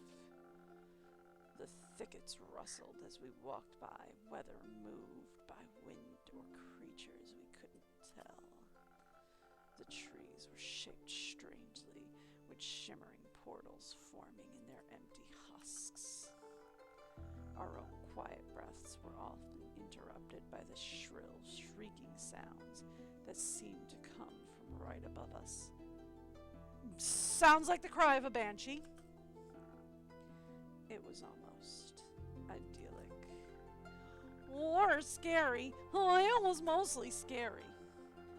I wouldn't have minded strolling around until we ran into something roaming the island, but it was a little cold, so I found a local to ask for directions. While wandering around, we came across a clearing surrounded by tall trees. Or rather, one tree. All of them were connected to intertwined intertwined with one another. Though one of their twisted connections, through one of their twisted connections, a waterfall with no discernible origin was flowing into a small pond, and in its midst rested a nymph! Oh, a real nymph! Bathing. Oh, she was weaving flower crowns for the fish. Baya? She was beautiful, with long black hair and skin that glistened in the sunlight, being reflected off the waterfall. Baya. Her eyes were like sparkling gemstone, and her smile was full of kindness. It's gotta be Baya. She was alright, but also the only person around. So, Fable asked her for directions? No, Fable asked her about everything but directions. I asked her for directions. Well, she was very helpful. Well, she even gave us a gift. A gift? That's sweet. She gave us earplugs against the Banshee's song so our bones wouldn't shatter. Very helpful. Did you offer to write her a jingle in return? Oh, I did. She said if we were to survive the encounter with the Banshee, I could come back and she'd think of what she needed the jingle for. She was thinking about setting up a dragonfly exhibition, so maybe for that? Who would she even advertise to? Frogs? And toads? The Banshee was our first priority, so we stealthily made our way to the Lonesome Lagoon with earplugs in our ears. Well, we mostly walked and talked about our favorite dragonflies. As we finally approached the Lonesome Lagoon. How can you talk with earplugs in your ears? The thick mist enveloped us. It suddenly became so cold we could see our own ragged breath. And then we heard it. A song filled with all the sorrow of the world, compressed into a single note. Well, it sounded really nice. There was so much emotion in that song. Sadness, longing, yearning, anger. We wanted to be polite and wait until she was done singing, but she just kept going, like the tears that wouldn't stop. So I decided to be a little rude. I stepped forward and said hello. They said, "Hello, Banshee, I really like your song." That confused the Banshee so much that she stopped. She smiled, baring a row of deadly sharp teeth. Well, she was very nice, actually. She asked if we wanted to steal from her lagoon. When we said no, she invited us to sing along. Did you? Well, of course! It was kind of fun. It was. Well, and I thought, what better time to bring up the Mari Morgan but now? So I led with, I bet you do this with your girlfriend all the time, right? She suddenly looked at me with hatred and anger, and then just started screaming. I was very thankful for the earplugs at that moment. I think without them, my bones might have melted. That was our cue to leave, so I pulled Fable back into the thicket of the Boreen forest. Obviously, we couldn't just leave it at that failure, so we looked for a peace offering. We found some spiky pink fruits with a pattern of a little ghost tortoise on them. We thought she might like them. She liked them enough to stop screaming at us. We sat down on the side of the lagoon to talk. It's beautiful, by the way, right in the middle of a giant portal to the Twilight Chasm.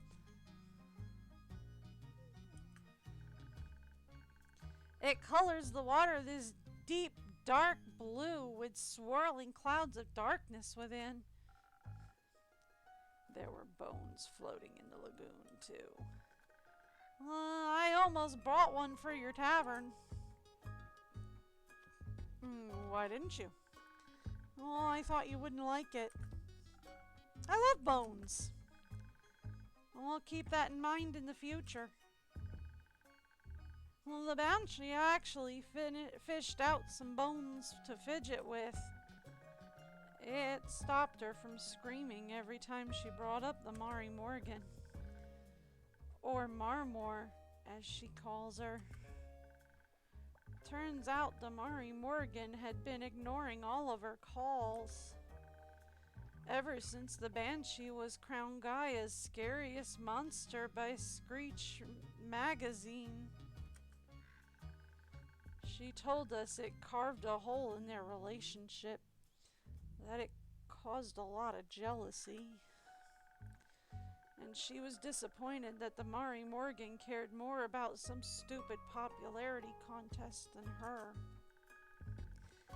We asked her if she wanted to talk about it with the Mari Morgan herself, but she said she didn't need to apologize for being scary. She was very thankful she got to talk about it, though. She was holding it all in because she didn't want to burden Baya with the drama. She even offered for us to spend the night at her nearby cave, which was really nice of her. Did you end up taking a nap at her lair?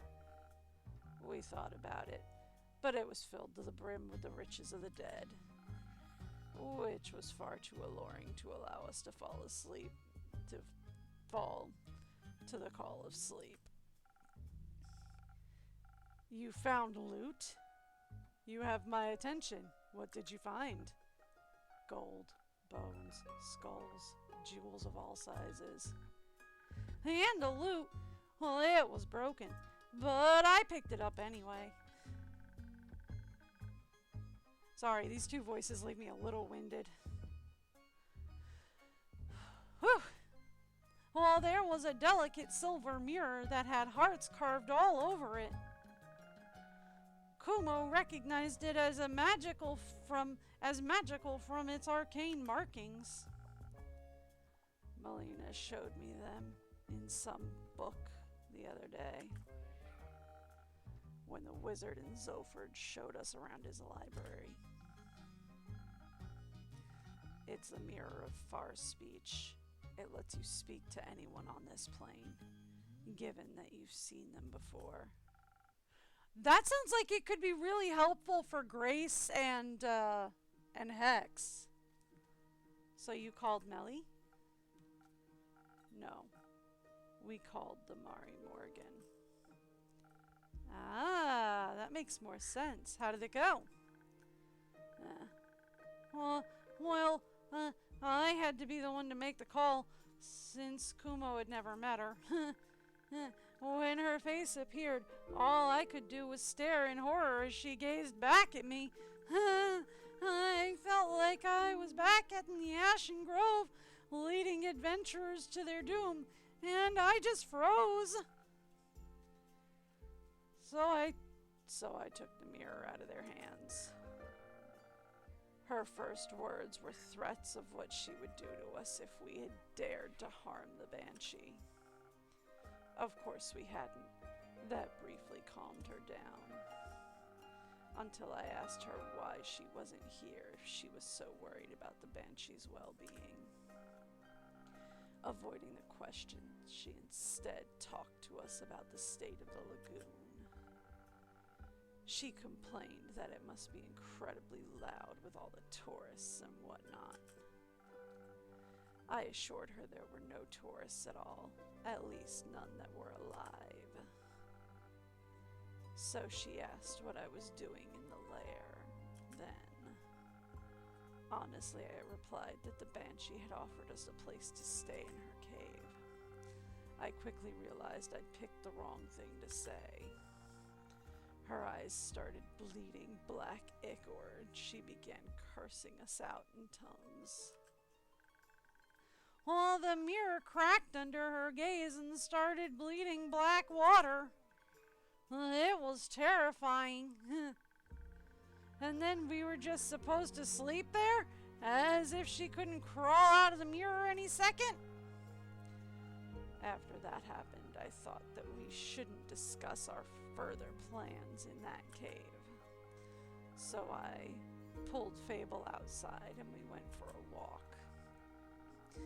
The nymph had mentioned this enchanted flower field where she collects flowers for the fish. So we went there. Thought it might be a good spot.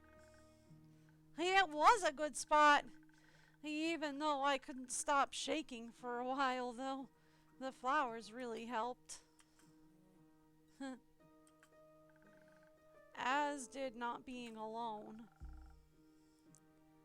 Was that when Kumo braided your hair? It was, yes.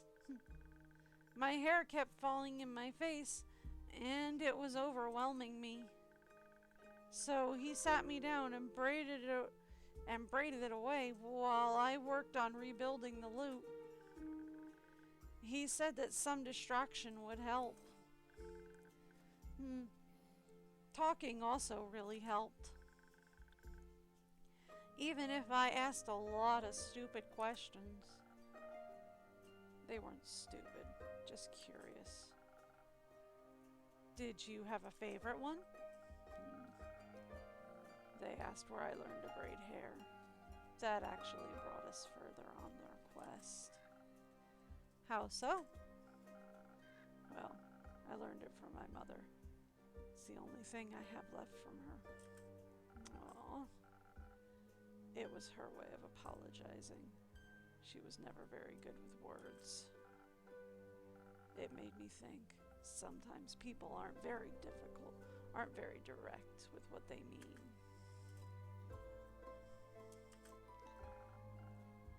Well, I've heard of that, yes.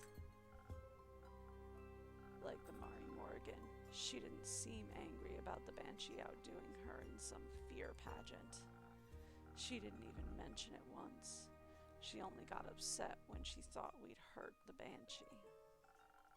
Or when she thought there were tourists.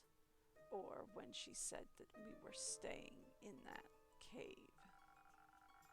Like she was jealous of something entirely different from the issue of Screech magazine.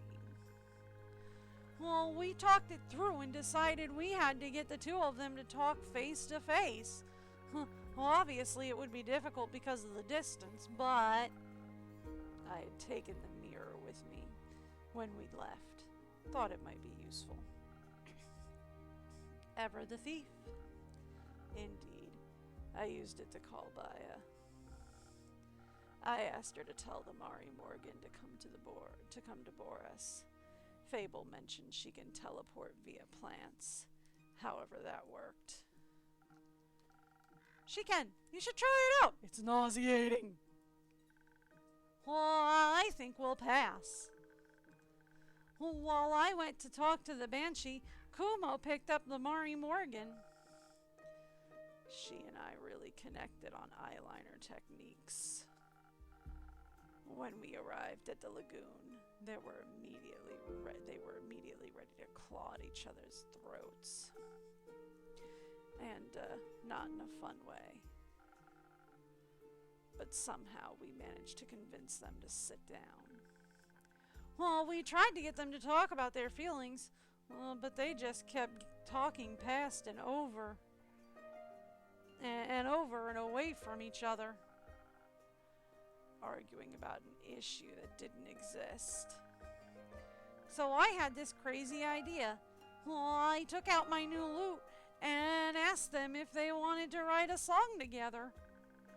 Well, they declined and insisted their voices would clash, but I thought at the very least it'd stop them from arguing. Kumo helped me convince them by summoning the tiny rain clouds, pitter-pattering in a gentle melodic rhythm, to inspire them to give it a try. We asked them to put all of their emotions about the whole situation into a song, and I accidentally pressed the pause button. In the end, they harmonized together perfectly, like their voices were made for each other and the gentle hum of my lute. It was beautiful. And a little bone shattering, but very romantic. Most importantly, the song finally got them to understand each other. Like Kumo had suspected, the Mari Morgan was scared, not jealous, that the Banshee was so popular. She feared the Banshee would become really busy with tourists visiting all the time. She assumed she wouldn't have time for her anymore. But the Banshee assured her she doesn't care about any of the tourists. Only about the Mari Morgan, and Baya, of course. We told them to talk to her too, and mentioned how much she'd been missing them. They agreed to meet for a tea party in the Ashen Grove, so Baya doesn't have to travel too far. Did you invite them to your barbecue? No. After the outpouring of emotions, they wanted some time for themselves. The quest was done. It had only taken us 2 days, which was really efficient. Unfortunately, we told the ship to pick us up in 3 days, so we were trapped on the island. So you swam back? What? Oh, what's wrong with you? The usual. Well, we started brainstorming about what we could do while we waited, so I asked about that cheesecake recipe. But then I realized there wasn't anywhere to bake it. They don't have any taverns on Boris. Yeah, it was a stupid idea. It wasn't. Somewhere on the island had to be something to bake a cheesecake in. Did you find that something? Oh, we did, but it turned out to be its own small quest. First we had to find the right place for our little adventure. We met these lovely gnomes living in their little mushroom houses. And they offered to let us use their ovens. But they were too small, so they introduced us to the local Toad Hill giant. Its kitchen was enormous, but it was easier to work in than one that was too small. Well, then the gnomes and the nymph and the giant helped us gather ingredients from all across the island. So we were able to make enough cheesecake for everybody. I burned mine a bit. But when we made the second batch for the ship's crew, well, they were already starting to turn out better. Kumo's a really good teacher. And you're a really good student. Well, thank you. The cake really lifted out the crew's spirits on our journey back. We agreed to teach them the recipe once we hit land. Afterwards, they invited us to the captain's birthday party. They even introduced us to a traveling obelisk who sang a song of the ancients. It showed us a shortcut through the Rhinos mountain range, where we met some flaming songbirds. And now you're here. And now we're here. I'm glad you came back.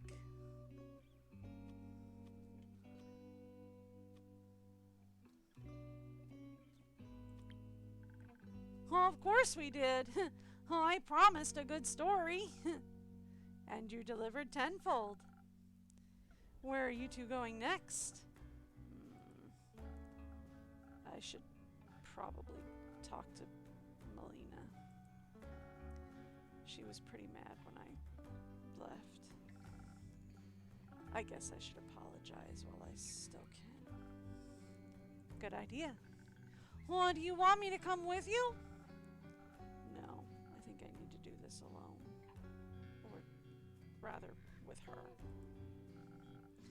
I'll have to check in on Rufus, too. Maybe Hex taught her some fun magic tricks in the meantime. You left her with Hex.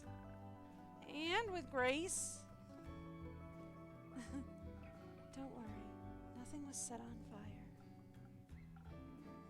I should go. But before I go, do you maybe want to go do something together later today or tomorrow? Like a thing? Are you asking them out on a date? Yeah, go ahead. Ask them out. Oh, like hanging out together? Oh, we could play charades with the werewolves. I think he meant like a date.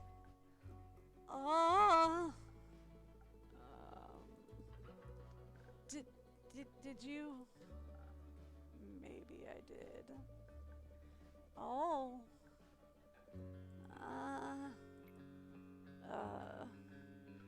Okay. Well, that sounds really fun. Cool. I'll pick you up or I'll see you around. Whatever. I'll see you. Oh, I'm looking forward to it. Me too. Aw, that's cute. I thought there were a few sparks going on over there. He asked me on a date. He did. Oh, that's...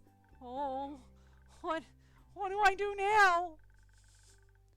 What do you think Archie has books on dating? Or should I ask Hydra for advice?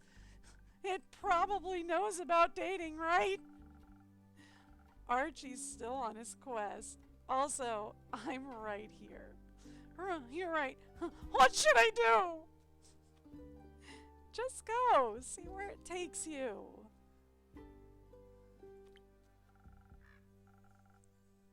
Hopefully, or where he takes you. Hopefully somewhere nice. Well, I do feel safe with him. Well, so maybe I should try trusting this more? Just be yourself. See where it goes. If you two are compatible and it goes well, great. You might have a future together. If not, well, you know. Mostly I think you should just be honest with him.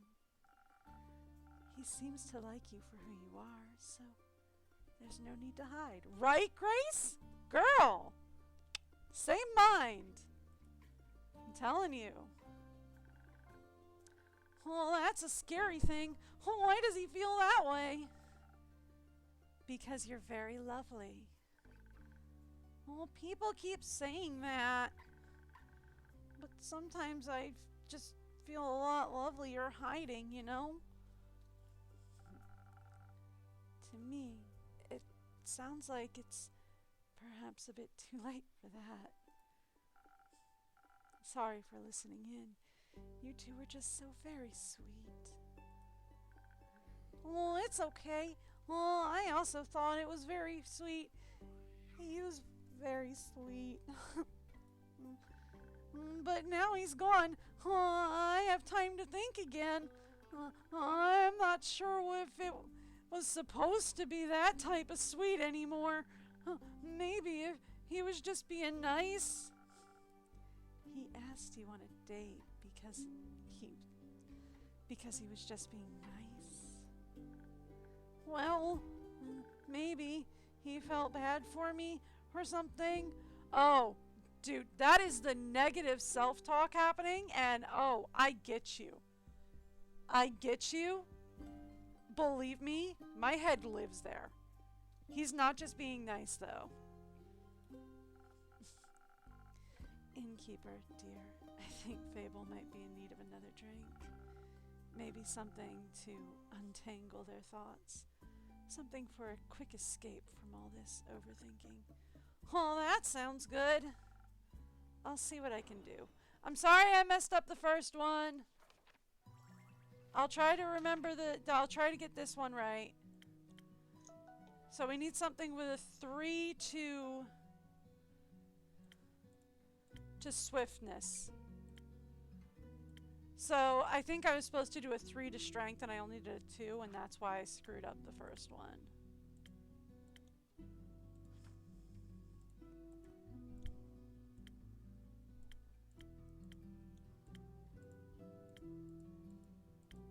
There we go. So we need a swift strike.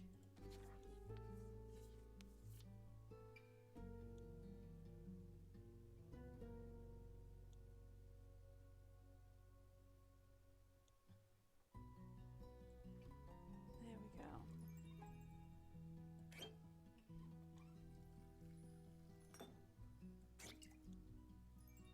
Sorry, I didn't mean to mess up the first one.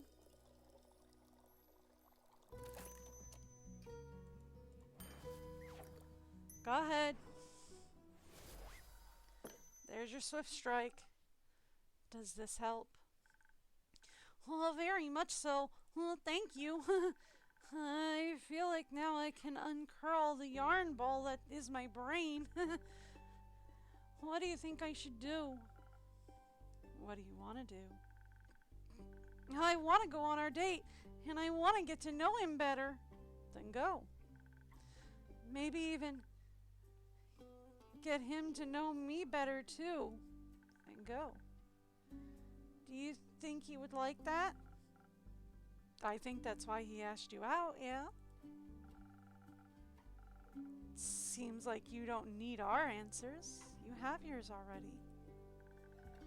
Well, sometimes I feel like I need permission to listen to my heart. Did you know you can give that permission to yourself? I forget that every time, but I know you're right. I think I know what to do now. Somewhat. But I'll figure the rest out. Thank you for listening to me. I think sometimes that's all I really need when I'm scared. There's nothing wrong with being scared, as long as you don't run from the things that make you happy. Grace, are you listening to yourself, dear? Grace, honey, are you listening to yourself, dear? Open your own ears. Good advice for yourself. Well, you're right. Well, it took me a while to realize that running is so easy, you know. You always know where to go, away. But staying, you have to actually look at yourself, figure out what your part is in everything. That can be a lot. But when I was on the journey back from Boris, dancing with Kumo to the music of the navigator's fiddle, thinking about how I would have never gotten it to that point if I hadn't put myself out there. I realized that life is so much more than a constant game of hide and seek from the things that truly mean something. And I decided to stop running from life, even if I'm scared. I want to do my best to face my problems. Even though it's terrifying, I know that I'm not alone. Is this still about Kumo? No, he was never a problem. He's one of the reasons why I'm not alone. Just like you.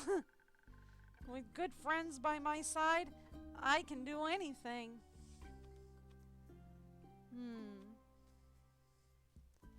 And I can't wait to see what you will do. Well, it might not be as impressive as you hope. Doesn't have to be impressive. But it will be me, and I'm excited about that. Me too. I'm really proud of you, Fable. Well, thank you for everything. Well, especially the great advice. That was really great advice. Maybe you should take some of it too, Grace. Thank you! Somebody else pointed it out! Maybe you should. But we all conquer life at our own pace. My personal next Goliath is going to be reapplying my lip gloss. And maybe some blush. I do feel a little pale. Can I borrow a mirror for a bit, innkeeper? Of course. There are some free rooms and a mirror upstairs, right next to the acorn chimes. Just ignore the doors with the "Do Not Enter" signs. You shouldn't have said that. Now I want to check. Please don't. I won't. I'm polite. Or am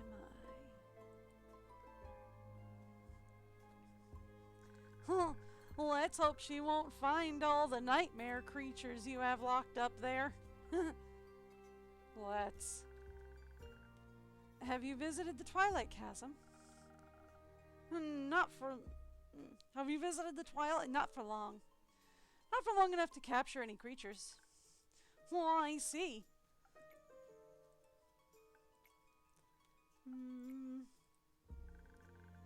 What you thinking about, innkeeper? I should really read that letter? Oh, you know, innkeeper things. I should read that letter. That letter right there. I should read that. Well, I don't know. I mean, since I'm not an innkeeper and all. Right. That song you mentioned. The one you started writing on the ship? I know it's not done yet, but how about a little sneak peek? To see if it would make for a good jingle?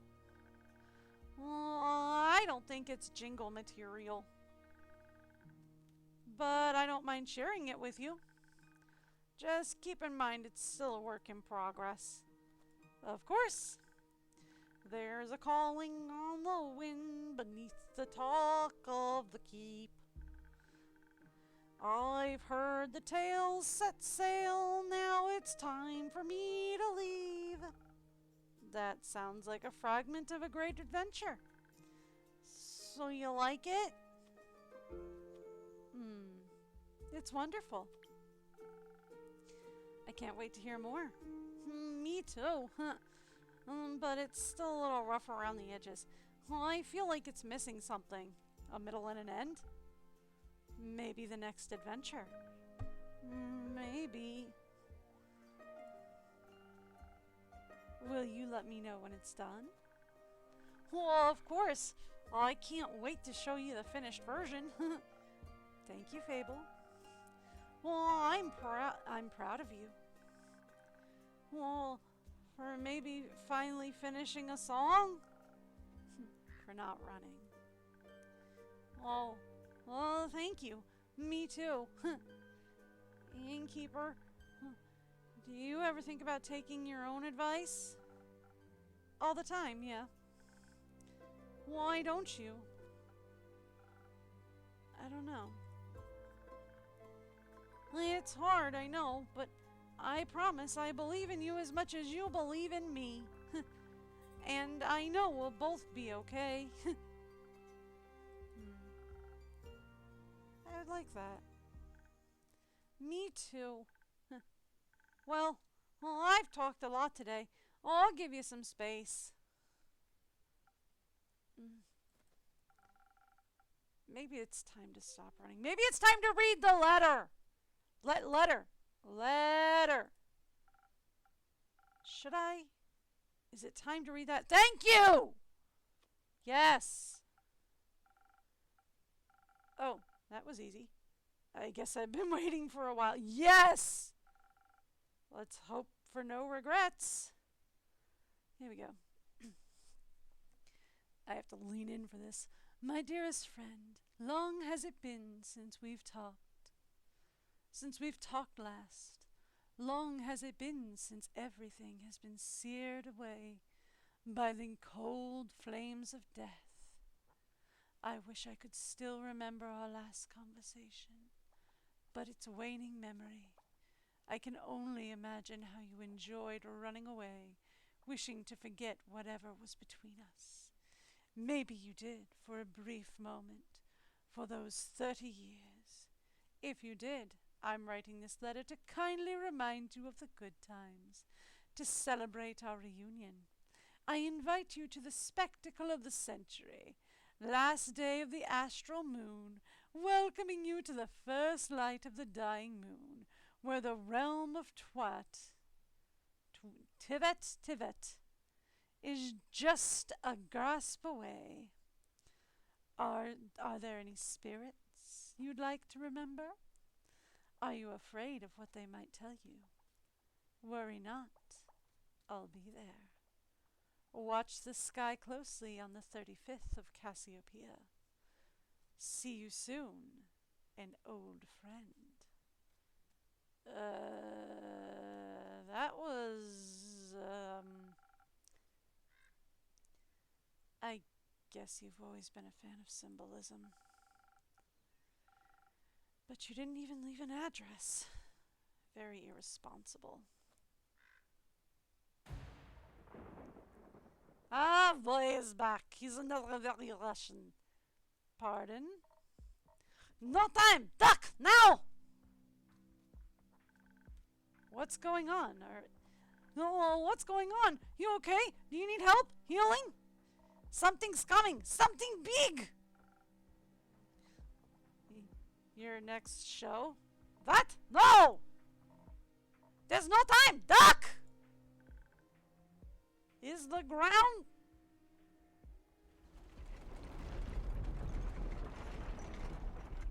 No, he meant literally duck. Oh, we're underwater. Is everyone alright? Well, I think so, yes. Phew, that was a close call. Could have been really dangerous. What just happened? Why is there water outside the tavern? I'd also like to know the answer to that question. I've got no clue. I was just outside by the woods drafting my newest song when the ground beneath my feet began to rumble. Not even a minute passed and it rumbled again. Then a wall of water came rushing toward me. Some call it a tsunami, I don't know.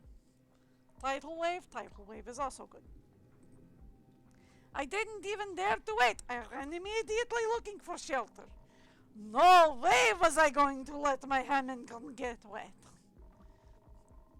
These strings are made of real cheyenne bean, silk, and the body's ethereal bamboo.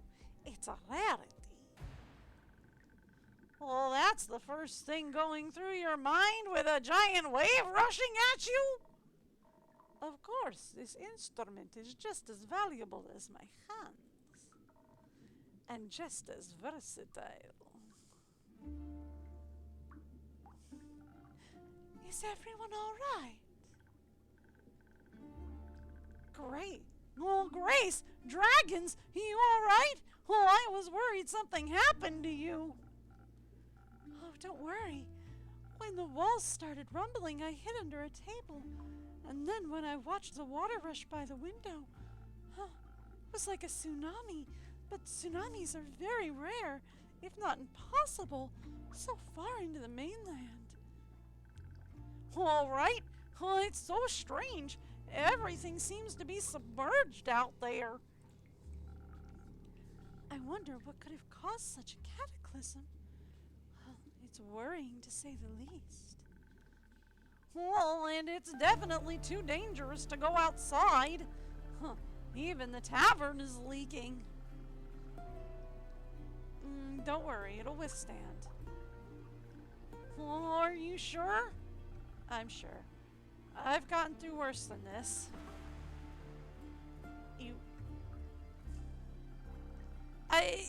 I meant it's gotten through worse than this. Wouldn't have thought it could withstand this sort of thing, but even more so glad it can. Seems to be a simple yet very sturdy tavern after all. Just like you, innkeeper, eh? Are you flirting with the innkeeper? Me? No. Also, that's beside the point.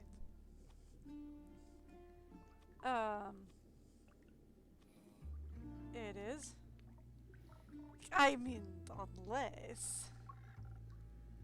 I like to work my body. Helps in a lot of okay, whatever. Ugh. Can we get back to the point, please? Yeah, sure, this is the point. Right, back to the point. Did you see exactly? That was a weird line, anyway. Not really. I was listening to the whistle of the winds in the treetops, jotting down notes for my next song, when suddenly a horde of silver-crested deer rushed past me. Before they could trample over me, I jumped up on the rock I was sitting on and watched them gallop downhill. Then I saw water break through the canopies, slapping trees in half like they were shaquille skiers. I wasted no second. I turned on my heel, knowing I'd be done for if I'd waited just a moment longer. Then I was here, and I told you to duck. This is all I know. That sounds horrible. Are you all right? Are you hurt? I'm fine, thanks. And anyways, with whom do I have the pleasure? I'm Grace. Nice to meet you, Grace. Oh my, you're Voyage, aren't you? The silver-tongued virtuoso.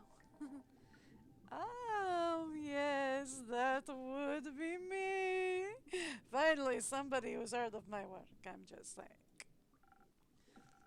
My apologies. I didn't mean to push my boundaries. But I saw you perform at Dropstone Institute's campus that one time. And I must say, you pulled on all my heartstrings with your beautiful performance. Oh, I did that. Yes, I was awestruck by what your music could do. It was like magic in its very own way. Music can be very soothing in moments of distress. Oh, were you distressed back then? A little. I don't remember exactly why anymore, but I remember the emotion. But not more distressed than I am right now. I hope Hex is safe and well. Well, I'm sure he is. Shoot! Did you see that creature swim by? No. That? It looked like a red-winged eel. Oh, I haven't seen one of those in ages. Where is its natural habitat? Actually, the Twilight Chasm. Why? Is it here? Something isn't right here. Oh, I'm afraid you might be correct. I'm also afraid, very much so. I don't think it's safe to go outside.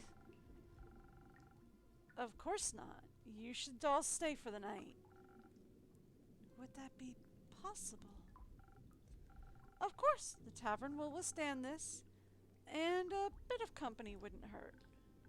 Well, I agree. Well, thank you, innkeeper.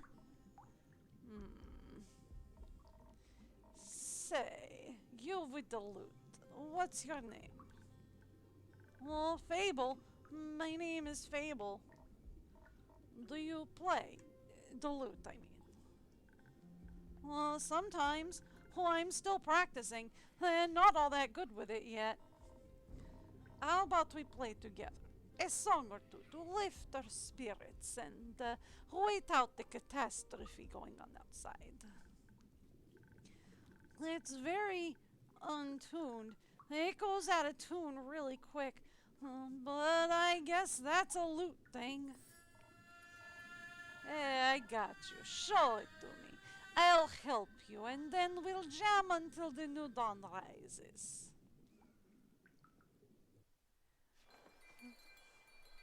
I show you how to use your new instrument, yes? Oh my, we are very much underwater. Oh dear, oh dear, oh dear, oh dear. Oh dear, oh dear, oh dear.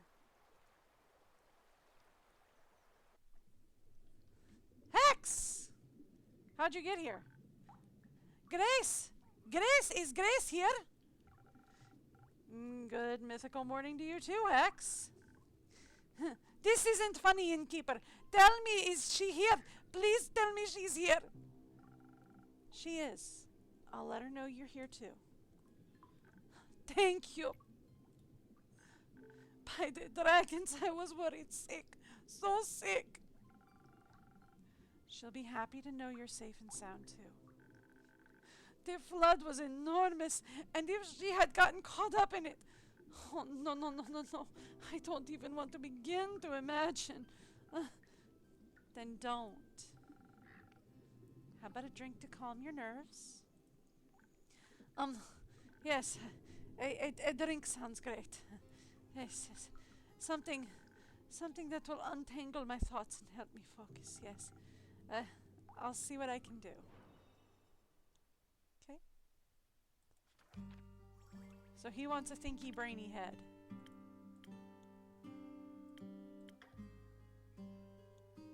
Peak sunrise would help.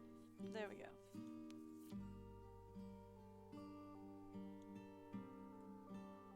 Here.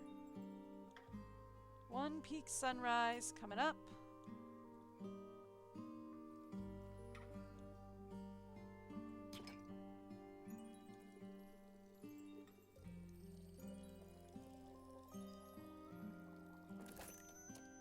There you go.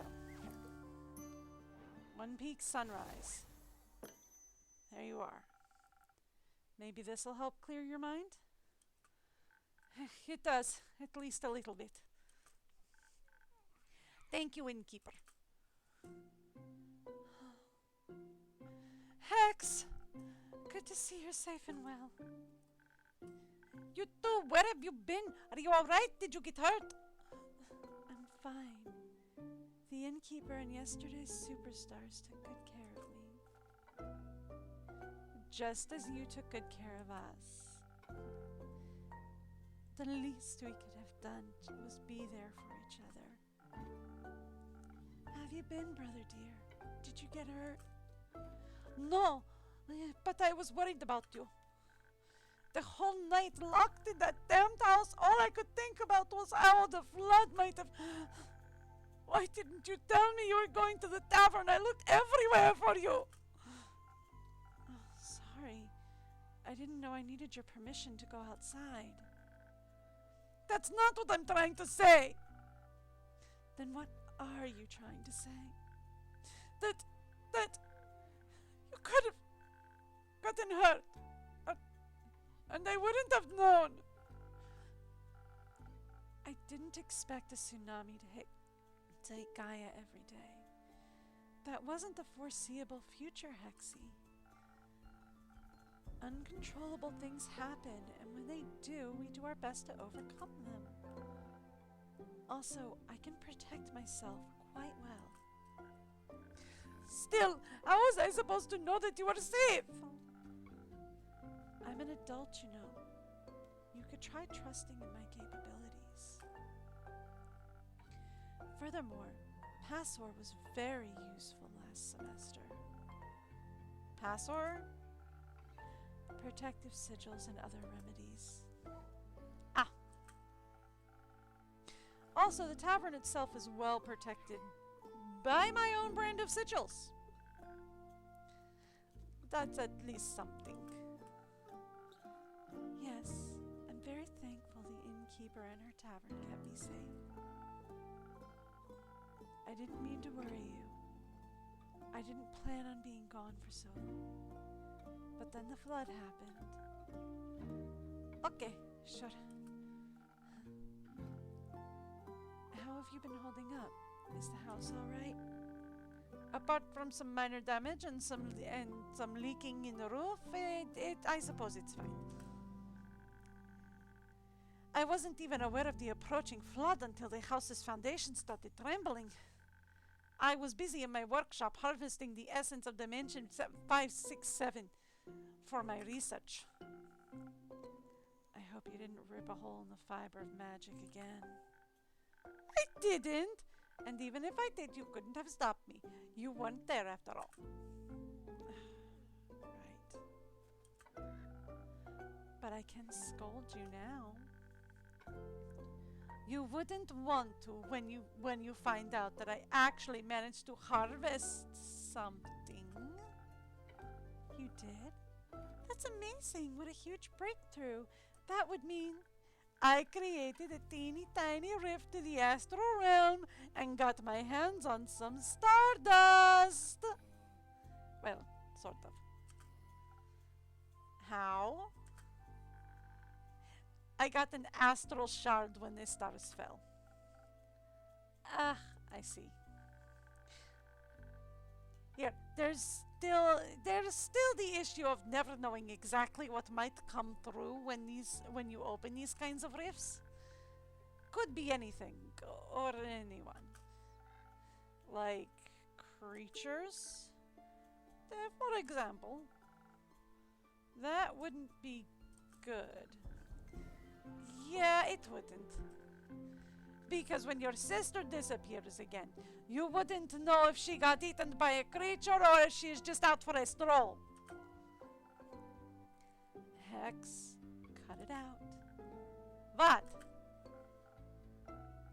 We get it, alright? I went away, you were worried. We get it. But I'm my own person and I can do what I like. I'm getting tired of this. Well, me too. Then stop. I don't want to fight. Then don't. Sorry. It's fine. We shouldn't spend our time fighting when there are so many more interesting things going on. How about a wee bit of distraction? Oh, we could go outside and see if we can take some samples of the floodwater. Exactly. Who knows? Maybe it holds a spectacular and rare magical properties. That sounds lit. Maybe it'll help me finish the long-term research project. Possibly. Though the access to the primordial vortex you need.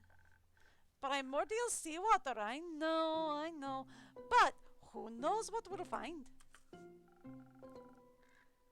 Don't forget to fill me in on your research. Theopractically, I'd tell you anything, but only theopractically. Wouldn't have expected anything else. Thank you, Innkeeper, for hosting me tonight and all. See you soon.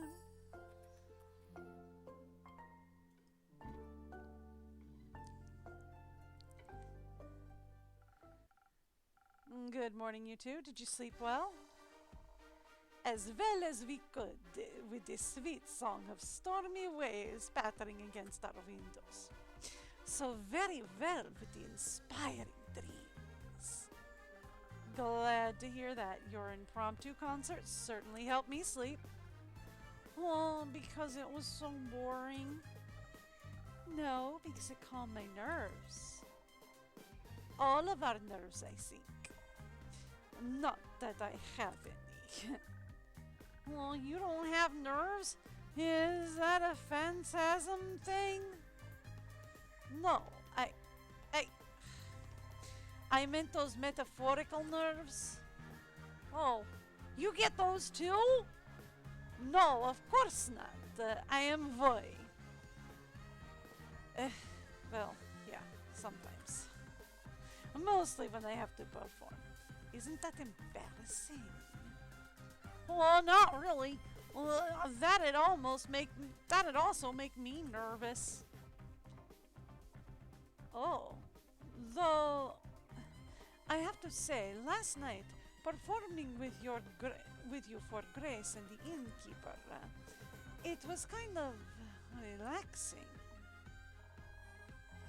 I could just lose myself in the performance without having to worry about what anyone would think of me. Not that I ever do, but it was nice. We should make more music together sometime. Actually, Fable just started on a new song. Maybe you can collaborate. Really? That would be awesome. Well, Actually... yeah, you're right. That would be awesome. Oh, I think working on it together could be fun. Ah! Yeah! Oh, sorry. Hooray! I'm looking forward to our grand collaboration. And charming you with it, innkeeper, huh? Alright. What? You're supposed to say you're also looking forward to it.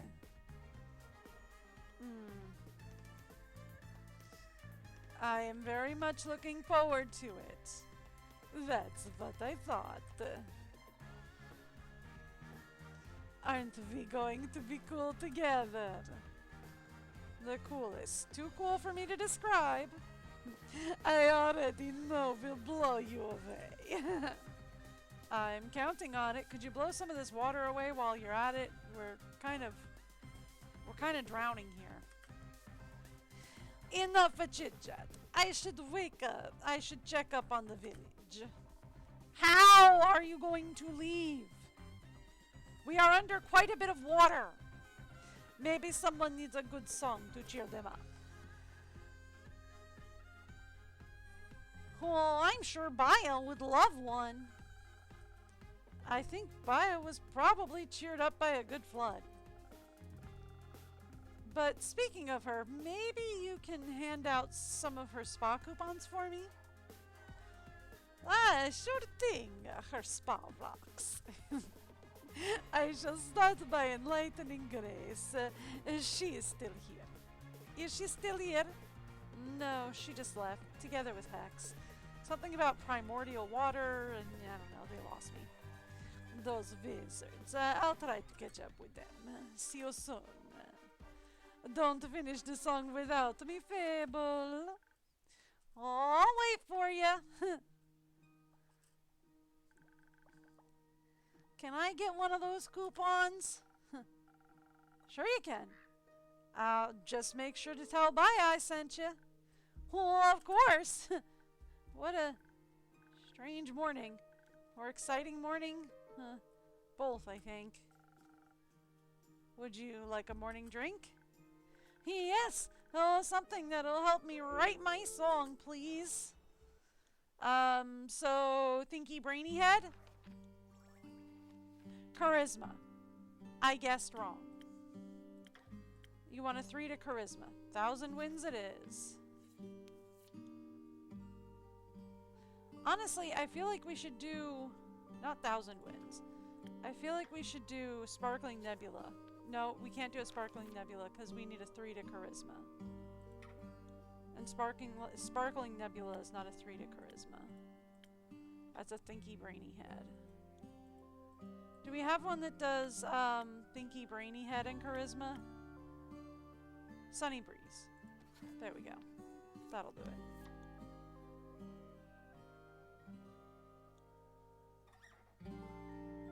And a little inspiration while we're at it. How's that?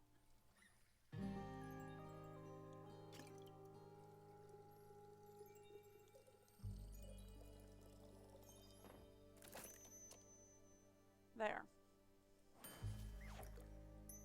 How's that? Heavy on the charisma with a little bit of inspiration. A drink with 0 primordial water.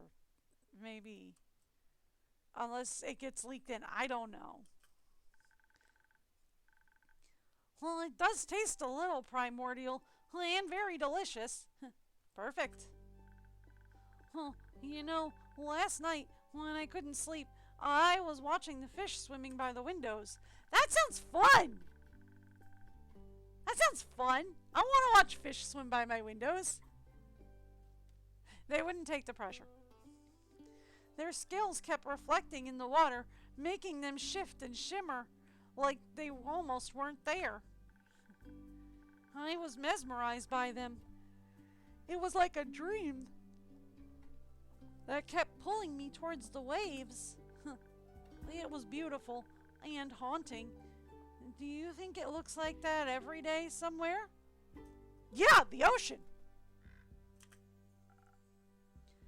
That beautiful? Well, that haunting. I think any place we can imagine exists somewhere, if only in our heads. Well, I'd like to see all of those places. I don't think they're all safe to see. How did you get in here?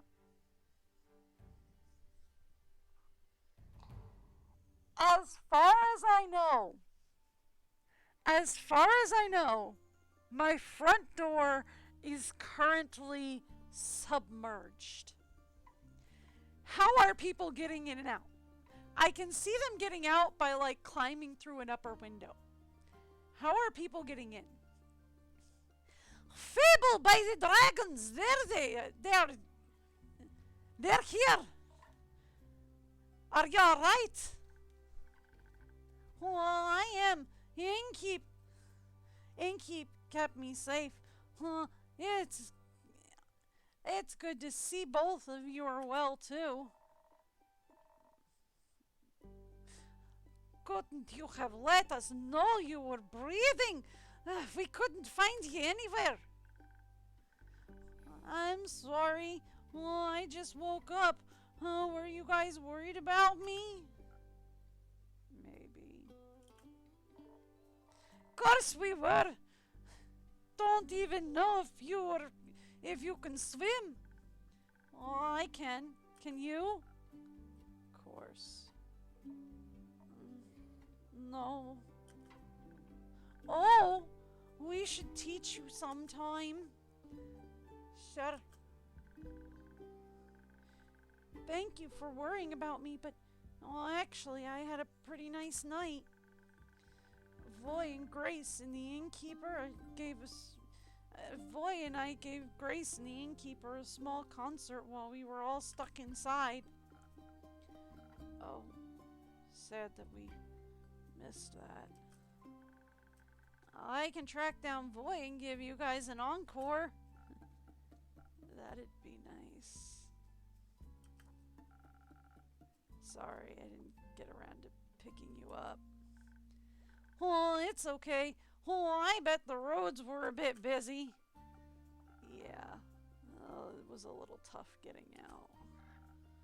Rufus loved it though. Think he made some new friends. Seems like this catastrophe had some pleasant side effects. What happened anyway? Did a whale eat the moon this time? No idea what that's supposed to mean, but no. Or maybe. No idea how it happened. They say the primordial sea flooded the Twilight Chasm, and it all spilled through its portals into the chasm, leaving us with this mess. That's new. At least the other continents probably got through it without much trouble. For once, they can be less jealous of our portals. I do hope everyone is okay. Everyone we could check on is. Luckily for us, the water is drained enough to rescue everyone around here. Though I heard that underwater hasn't emerged yet. Happy to see you all emerged. Mostly. What does that mean? Are we still looking for someone? Yes. I was wondering if Mellie's here. Oh no, did we lose Mellie? She wasn't home when I checked on her. No, she didn't stop by yesterday. Nor today. Did you see her before that? Did she say where she'd be going? I'm afraid she hasn't been in since you returned from Zoford. That wizard punk hasn't seen her either. Took a second to ask him where he almost broke down It took a second to ask him when he almost broke down Kumo's door looking for Grace. Well, do we know if she can swim? Well, I'm sure she can. And I'm sure she's just taken shelter elsewhere. You taught her how to hide well, after all. Maybe she's just putting that to good use. When I returned yesterday, I found Rufus eating out of a strange apparatus that dispenses food and water every couple of hours. Like someone really smart set it up for him in their absence. Yes, he was gorging himself on some food, but Melly was nowhere to be found. Oh, well, that's worrying. Well, did she leave a note? No.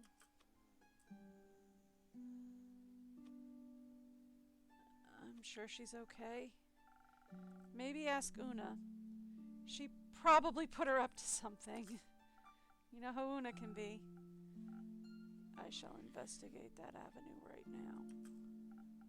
Fable, would you be okay with moving our time? Time? You got an appointment or something? More like a date. Can't wait for that story. I'll tell you later. But, yes, we should move it, absolutely. You know, disasters override date night. This isn't the kind of dancing in the rain I was hoping for anyway. Me either. Another time then. Yes, well, I'm still looking forward to it. If you are. Me too. I hope she didn't try to investigate the fish. Oh, they'd eat her alive. Sounds a little more hopeful. The girl's savvy. I mean, look at that contraption she left behind. And no fish got a chance against her. Being hopeful isn't really my thing. Then make it your thing. I'll let you know when I find her. Fable, go with him. Such a man of few words. Fable, go with him. Fable, peace out right now and go with him. Go with him. A man of words. Oh, he is just worried. Speaking of worries and words, Lynn, it's good to finally see you back. How was the escorting? Hope you didn't get too wet? It was sure something. Certainly have had enough of the nobility for a while.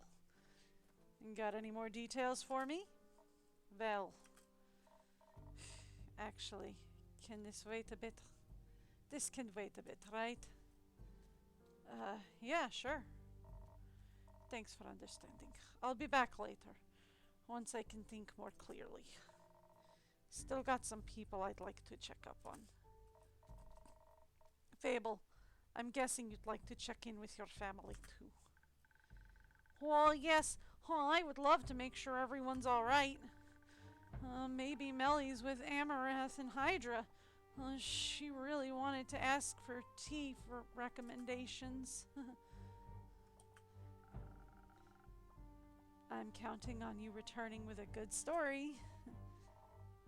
Will do. Got a good one for you. I'll see if I can drag Ria and Fancy Pants along as well. Think they could use a drink. Speaking of which, got one for the road? Sure thing.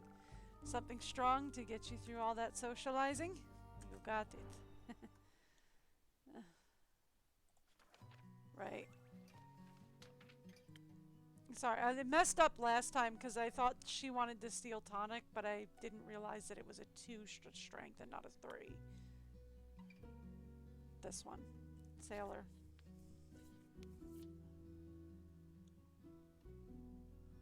Here. Give her a citrine. Little charisma for the socializing. And a lot of strength. Oh, and we need a little swiftness. Now it's a sailor's courage. Okay. There we go. Here.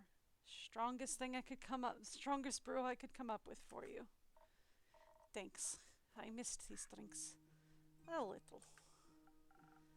Oh, that's sweet. Don't dwell on it. Anyway, Fable. Let's go. Well, I'll be right there. I'm sure everybody will be okay, Innkeeper. Melissa, don't worry about it.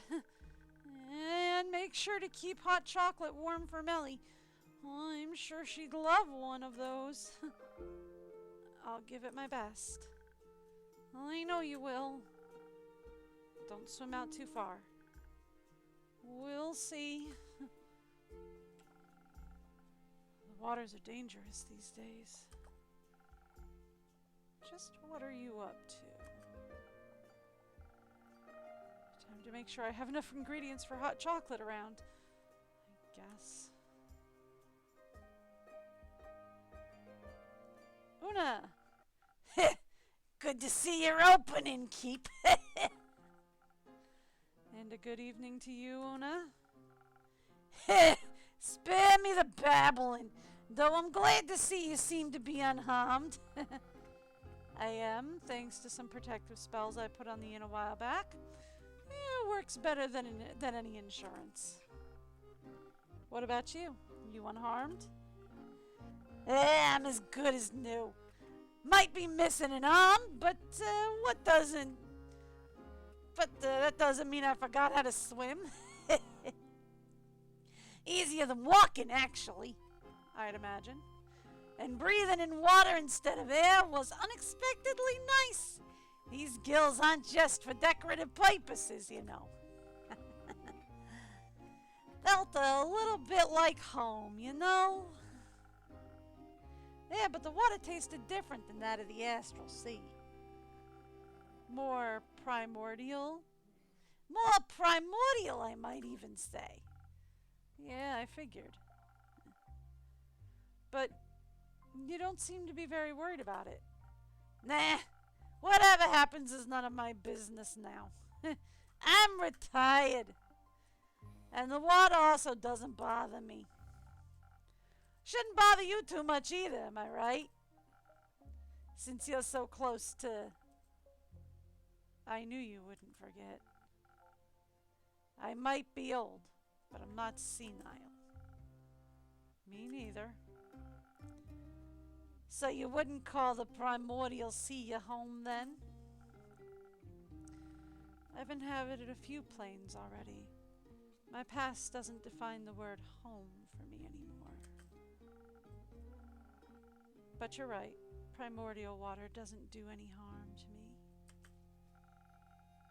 Even if I wanted to drown in it, I wouldn't be able to.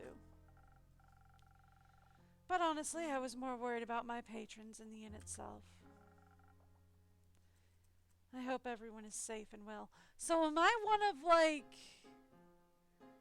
Am I, like, supposed to be one of the gods of this world hiding in plain sight? Wouldn't worry too much about all your regulars. Adventurers are tough folks, and your drink's toughen them up even further. I have faith that you're right.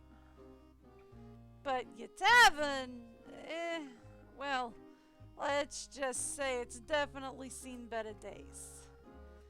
Nah, that's kind of an understatement. It looks like, Ouch! I've been working the whole day to clean up as much as I can. Ugh, my condolences. Say, have you ever talked to that wizard of a Morley? No, sadly, I haven't had the pleasure. Oh, you should if you get the chance. He's always loved all kinds of spells and enchantments. More the kind involving trickery, like puzzles and traps, but I'm sure he'll also know protective spell or two. I mean, he's been protecting his wizard tower for quite some time now. Uh-huh. Cool. I'll keep that in mind if I ever get to meet him. But I suppose you're not just here to talk. But I suppose you're not just here to talk about. No, you're not just here to talk. How about a drink? You definitely have a way with customer service. How about a drink that'll wake up my old muscles up, so I can help tidy up your tavern afterwards? Can't quite remember having asked for help. Eh, what's that? My old ears suddenly can't understand what you're saying. How unfortunate. Maybe a strong drink would help. All right, coming right up.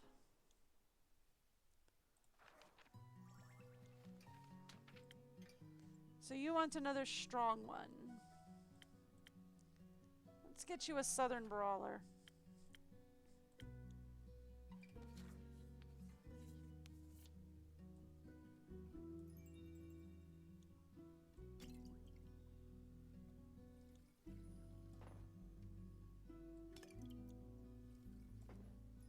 There we go.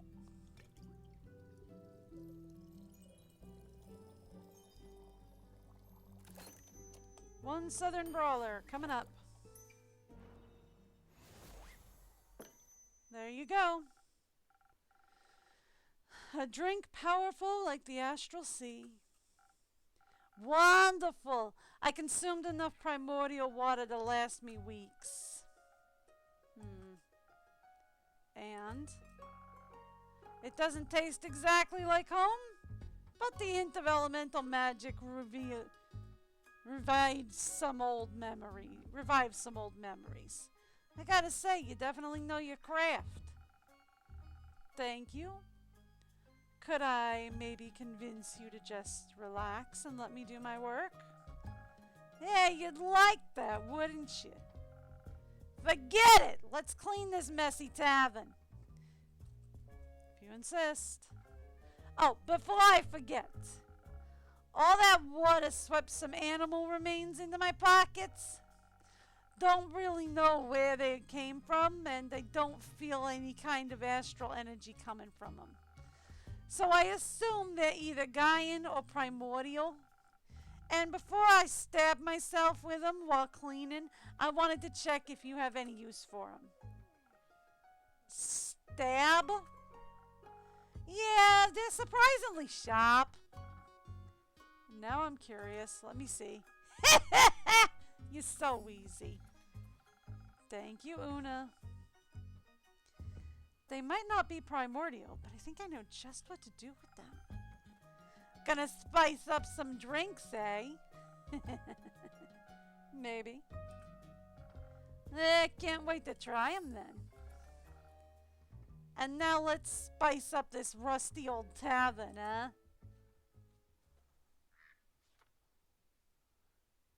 Hey, ladies and gentlemen. Hey, innkeep. Rhea. Innkeep. Lynn. Greetings, innkeeper. Hello, Archie. Finally came to tell you of the tales. She went Irish again. See, it's hard for me to swap between Irish and Russian. They're very similar, so it's hard for me to swap between them so quickly. Told you we'd be back with a good one, didn't I? Indeed. It's a thrilling story, to be certain. That being said, You look like you got some thrilling stories to tell yourself. None thrill me as much as yours will. Well, grant me one question still. Shoot. Who's the granny on your roof? An old friend of mine. She's helping me tidy up the tavern after the flood. She's really a nice friend then. She's really a nice friend then.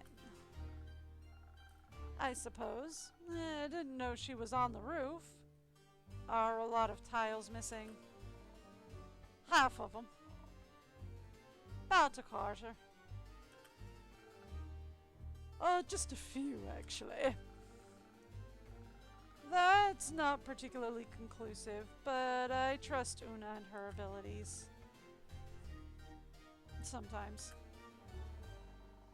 Closing your eyes is the reason you'll run into the edge of a blade someday. Or not, if I'm lucky. If. Did the flood hit you as well? You bet. Had to hold on to Rhea for a quick second there, or else she would have been swept away like a twig. Ah! Heard your wee shit. I couldn't pronounce that last one. We had just passed Themis when it happened. Luckily, there were two carriages nearby, wedged between sturdy trees and a large boulder. We managed to pull ourselves out of the raging waters and into those carriages. Thank the dragons! It could have gone south real quick. And your tavern looks a wee bit wet as well. It is. I've been working non-stop to clean it up. That's not good. Working non-stop comes with being self-employed, I get. No, I mean the flood. I've never heard of a flood that massive. It spreads all the way from Themis to Zenith. You're right. We certainly aren't that close to the sea. Themis, maybe. But not your inn. Yeah, it's all very recent. We'll have to wait until we know the true extent of it. Back to your story. How was the journey to Daria? And how did you manage with the flood? The journey to Daria itself was uneventful. But venturing to Daria capital, all the more so. As for the flood, it didn't really bother us until we arrived back on the mainland. I think we should tell the story chronologically. That might make it a bit easier to digest. Thank you, Archie. Alright then, go ahead. Me? Yeah, good at telling stories after all. Please, because it's hard for me to swap between these two quickly. You think so? Aye. Alright, so listen closely. For what's about to unfold is a story as terrifying as it is heroic. Here we go. It was midnight, and the moon was standing high when the three adventurers assembled at their meeting point. Didn't we know if we didn't know we were taking this carrot along as was a surprise. A pleasant one, I hope. Having one party member more than anticipated was at least more pleasant than the surprises that lay ahead. Now I'm intrigued. So accustomed to the pleasant surprise, we ventured to Theodore's abode in Themis. Very fancy. Very expensive. Don't I think you ever seen such a posh bit before? 3 stories tall. For one person? To be fair, one person and a lot of staff, like cooks, maids, and a gardener. For a holiday residence. Even worse. I'd very much appreciate it if we didn't judge people based on their amount of wealth. Or their lack thereof. Exactly. So you arrived at this holiday residence in Themis. Right. We approached the gates and rang the bell. The fog was creeping up around the house, like it was pressuring us to go in. A man in a black suit opened the gate and with a deep, raspy voice said, "State your business, please." Some butler told him to listen up, clown. You are... Some sort of butler told him, "Listen up, clown. You are our business." Which wasn't very polite. No one asked you. Maybe you should have. They wouldn't have thought we were bandits. Well, we got that cleared up, didn't we? Because I introduced myself quickly when I saw some guards already approaching. I introduced myself as Gustav Archibald Richmond III. Knowing my family and the childhood friendship that Theo and I have fostered over 2 decades, the butler relaxed and let us through. You know what's funny, Innkeep? What? The other lad was also a third. Born in the same generation, both third of our names. Perhaps that's why we were destined to be friends, just like our fathers and their fathers were. Theodore Hugo Frederick Sinclair III is his full name. But no one called him that. We called him Theodore. Or Theo. Either way, we had rang him out of his sleep, so he wasn't all that amused to see us. And then he laid eyes on ye, Ginger. Never seen a gaze light up so fast. Oh, what do you mean? He was happy to see you, that's all.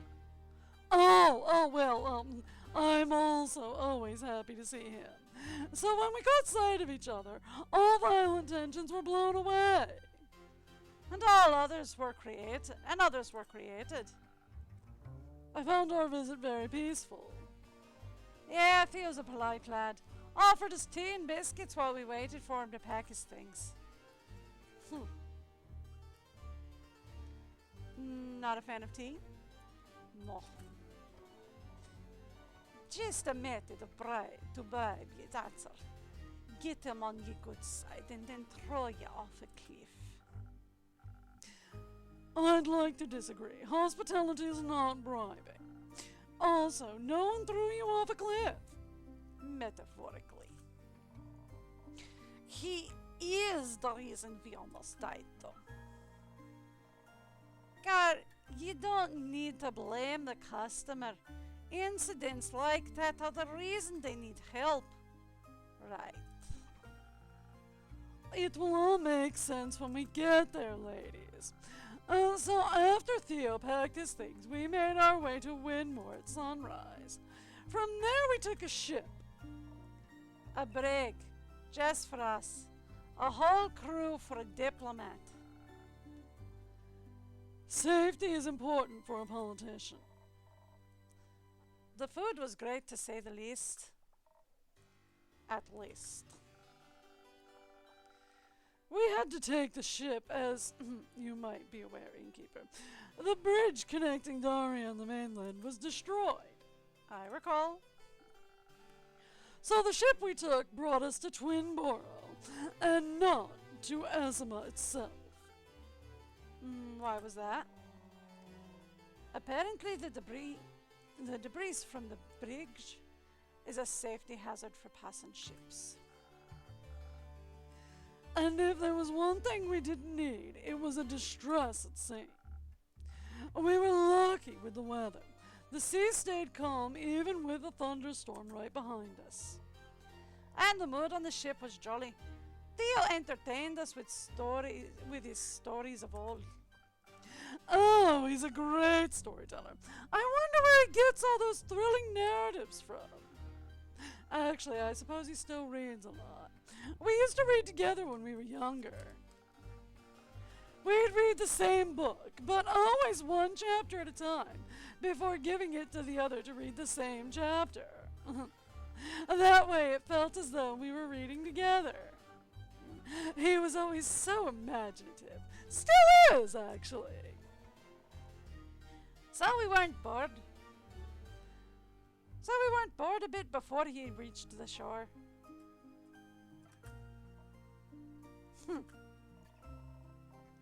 You're not so bad yourself with your stories, lads. I'm glad you like them. Already working on the story about you two. The Claw of Everham and the Hammer of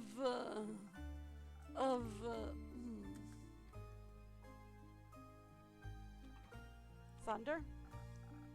Ray of Frostgird, the Hammer of Thunder. No. Ray of Frostgird, the Hammer of Thunderous strikes. The Hammer of Thunderous strikes. Keep working on it, lad. You're getting there. The story. Can we continue? Oh, of course. We arrived at Twinborough in the late afternoon. The sun was already setting on the horizon, tinting the world in colors of purple. At that point, none of us could have imagined the world would be tinted in the red soon enough. Red like sunrise or red like blood?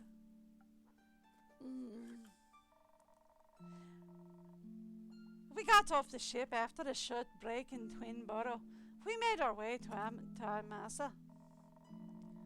We got about 2/3 of the way there without any issues until darkness settled around us.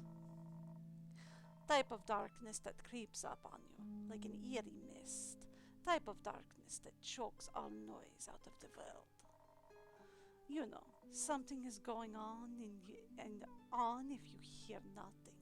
No birds, no cricket, no wind. Just dead silence. Didn't even realize it until Shar here pulled me aside and pointed it out. Just as I was explaining it to her, my ears perked up. Far away, I heard some low humming sounds. Didn't hear them myself, though I thought you were making it up, imagining noises in the dark to make up for some absence of light. Sometimes the brain does things like that. It was so silent, except for all the humming. I started getting this weird feeling in my guts. Sixth sense? Like that here. I don't know if it's the genes or the experience, but at some point you start feeling when something shifts and things ain't as they should be. Gotcha. Either way, I hear the humming, and it's not long before it turns into a growling. That's when I heard it too, deep and guttural. I saw the silhouettes in the woods, left and right. Their eyes reflected our torchlight eerily. I huddled closer to Theo to protect him. Ooh, gracious me. Soon we were surrounded by a knot of zombies! A lot of them, everywhere. They were moaning and groaning and, so ready to feast on us. I grasped Theo's hand because I had to hold on to something. Had to act fast. They'd already seen us and were surrounding us, so running away wasn't an option. Clearly, we had to fight our way through, so I readied my sword. It wasn't far till Amasa. I felt sturdy as a rock, like nothing could harm me. I needed to ensure the same for Aurea, Archie, and Theodore. So I reached into the powers of your drink. The woman stopped walking abruptly while these beasts were approaching us. I drew me hammer just in case. I heard her mumble words I didn't understand. Enchanted by that citrine you put in our drinks, I called upon my Baba asking for guidance. I've never had much business with the dragons, but she had. I hoped if I reached out, she could lend me some of that. I'd never felt so close to her before. Not even when I spoke to that chimera. The zombie approached, pressing closer against our dim torchlight, when suddenly a shield of light burst out of her sword, engulfing us, and pushing the zombies away in an eruption of divine force. It was the light of a radiant gold all around us, shimmering softly. I didn't waste any time and kept going. Honestly, I barely knew what I did. What I did myself. It was all a haze. Luckily, it seems the undead were like a pack of animals, at least for the most part. Made all the slashing a bit easier. She pushed forward, cutting through the zombies one by one, the rest of us at her heels. But it seemed like a bottomless pit, and more came rushing towards us. The traveling shield blocked most of them, but eventually it began to crack. Fair enough, after a bunch of steady, forceful impacts, anything breaks, but I made sure to push the undead back with my hammer. Meanwhile, Theodore seemed scared. He told me he wished this was just another assassination attempt instead. At least then the foes would have been alive. I was just as terrified, but I did my best to keep him safe. Then he tripped and fell. I tried to catch him, but he pulled me down with him. Cerulean was so focused on getting through the ambush that she pressed on. We fell behind, leaving the shimmering shield's presence. Darkness enclosed around us, and we caught the attention of the zombies who began cornering us. I couldn't let us die, so I called out for Rhea. By then I'd already noticed they were gone, so I called out to Cerulean and headed back to the lads. Oi, it did that thing again. I smashed every undead head that dared to come close to Archie. Well, I didn't know ye had it in you, lad. Well, it was out of necessity. What happened? One of the zombies grabbed Theo's leg and attempted to drag him away from me. But I got up, drew my rapier, and poked the thing right through the eye and dropped it into the ground like a wet towel. Fascinating. A little. When I heard Rhea, I hurled around. They were all by themselves in the distance, almost dying because someone didn't watch their feet. Easy share. Accidents happen. Accidents kill people. Obviously, I couldn't let that happen, so I rushed back. We lost all of our previous advantage, so as more came flooding in by the second. Not wanting to waste any more time, I pulled Theodore up by his collar and threw him over my shoulder. I wasn't risking any more accidents. Of course, he didn't like that. Later, he said it was invading his personal space. I told him I could have let him die instead. Which maybe wasn't the right response, I guess. Shortly afterwards, we reached the gate of Amasa. The guards came to our aid and helped us ward off the zombies. Cerulean set Theo down and helped him inside the safe borders of the city.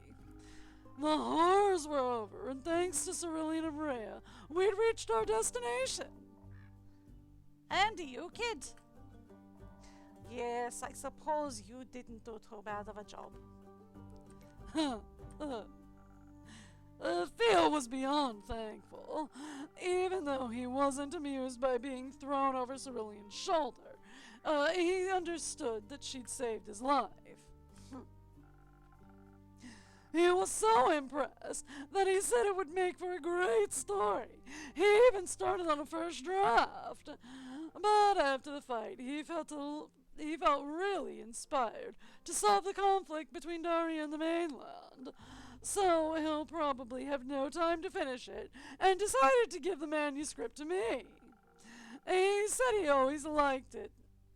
He said he always liked when I told him stories, and that he'd love to hear this tale in my words. I promised him I'd write something up for the next time we see each other. Still, a better love story than that one romance book. You mean the one with the vampires? Yeah. I doubt this is going to be a love story. I was talking about you two lovebirds. Me? And Theo? Oh, we're just friends. Sure you are. Either way, we brought him to his destination in the city and had some tea and started making our way back by noon. We checked out some tourist traps. Their tricks don't work if you know what you're up against. I bought a mug. You sure did. But I already have more than enough mugs at home, so I wanted you to have it, so you'll always remember our heroic adventure. I would love to. I'm an avid keepsake collector. Splendid!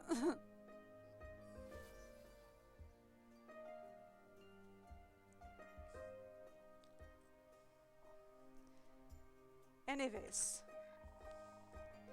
afterwards we had some tea and made our way back by noon. Once we arrived back in the mainland, the flood hit like it had been waiting for us.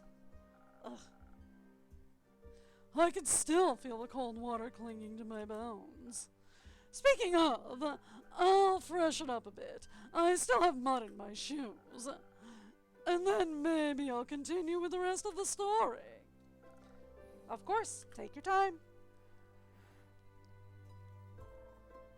And that's just us.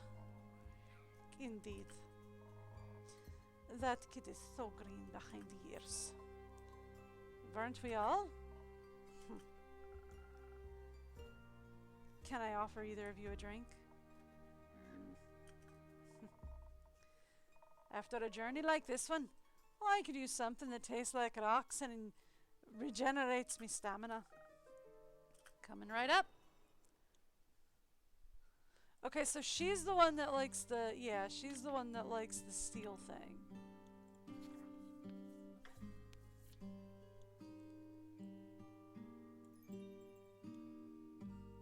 Right?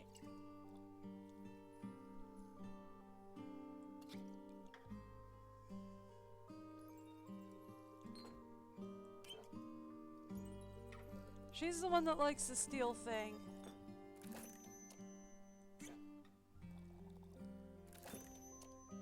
There we go. And the other one is the one that likes the strength things. Thanks, Innkeep.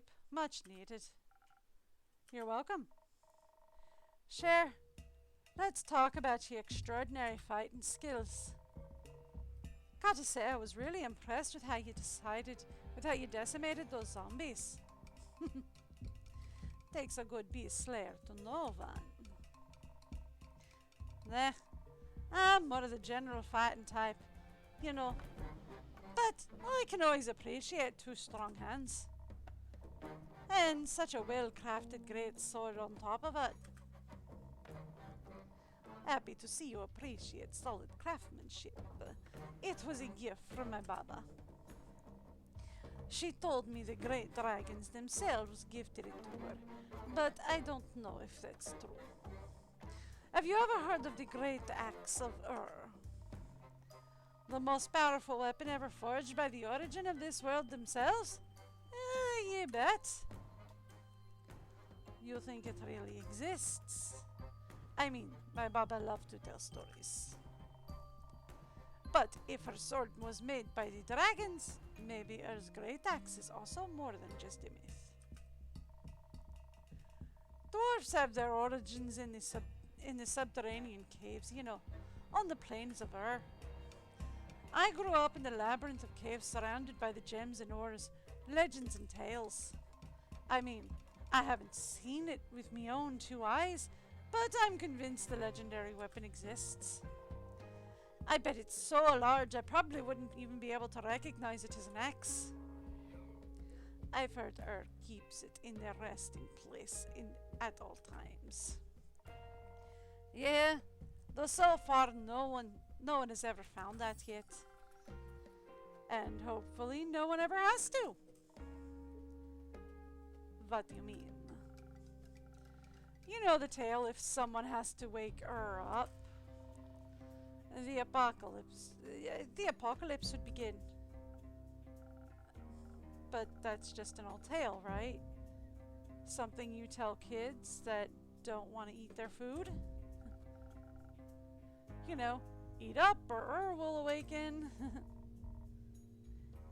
Questionable parenting techniques, if you ask. Questionable parenting techniques, if you ask me.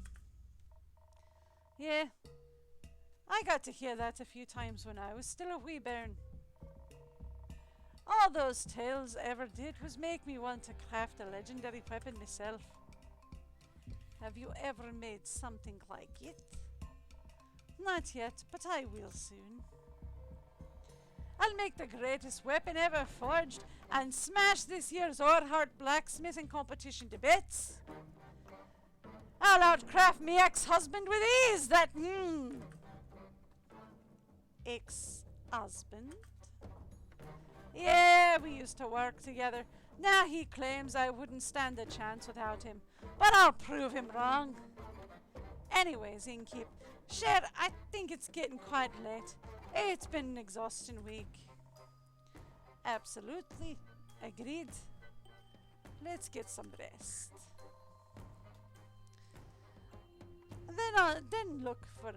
Then look for another quest elsewhere to afford me crafting materials.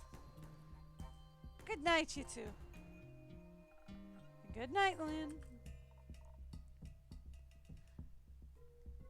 Night, Innkeep.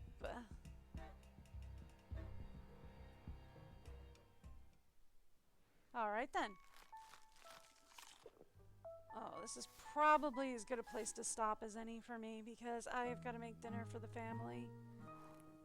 Hubby's gonna be home soon anyway. And the voice is getting a little bit wrecked.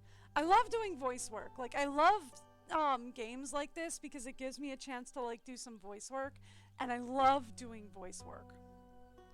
Gives me a chance to really stretch my repertoire of voice work. But so I love doing that, but it does wreak havoc on my voice.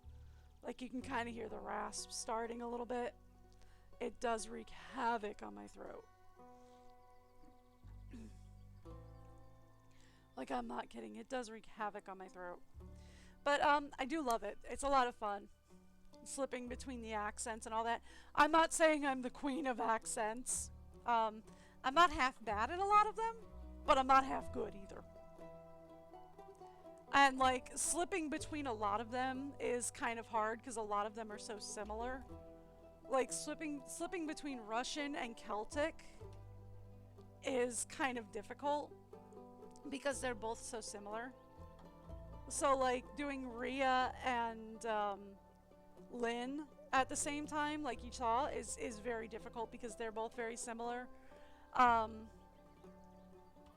Doing Valley Girl and Goth Girl are kind of similar, so they're both difficult to do together. But it's a lot of fun though. I like doing a lot of different voices. I get that one from my dad. Anyway, I will be back tomorrow. I am live every Wednesday to Sunday, usually somewhere around 10-ish a.m. 2, 1-ish p.m. Eastern or New York time, whichever's easiest for y'all to Google. They're messing with my husband's schedule, and when they mess with his schedule, they mess with my schedule, so I don't know when they're going to go live. It depends on when his lunch break is and when my lunch break is, and I'm not kidding. I've been up since 2:30 in the morning, so it's crazy. But anyway, I will be back tomorrow. I hope to see y'all then. Until then, have a great day. Bye, everyone.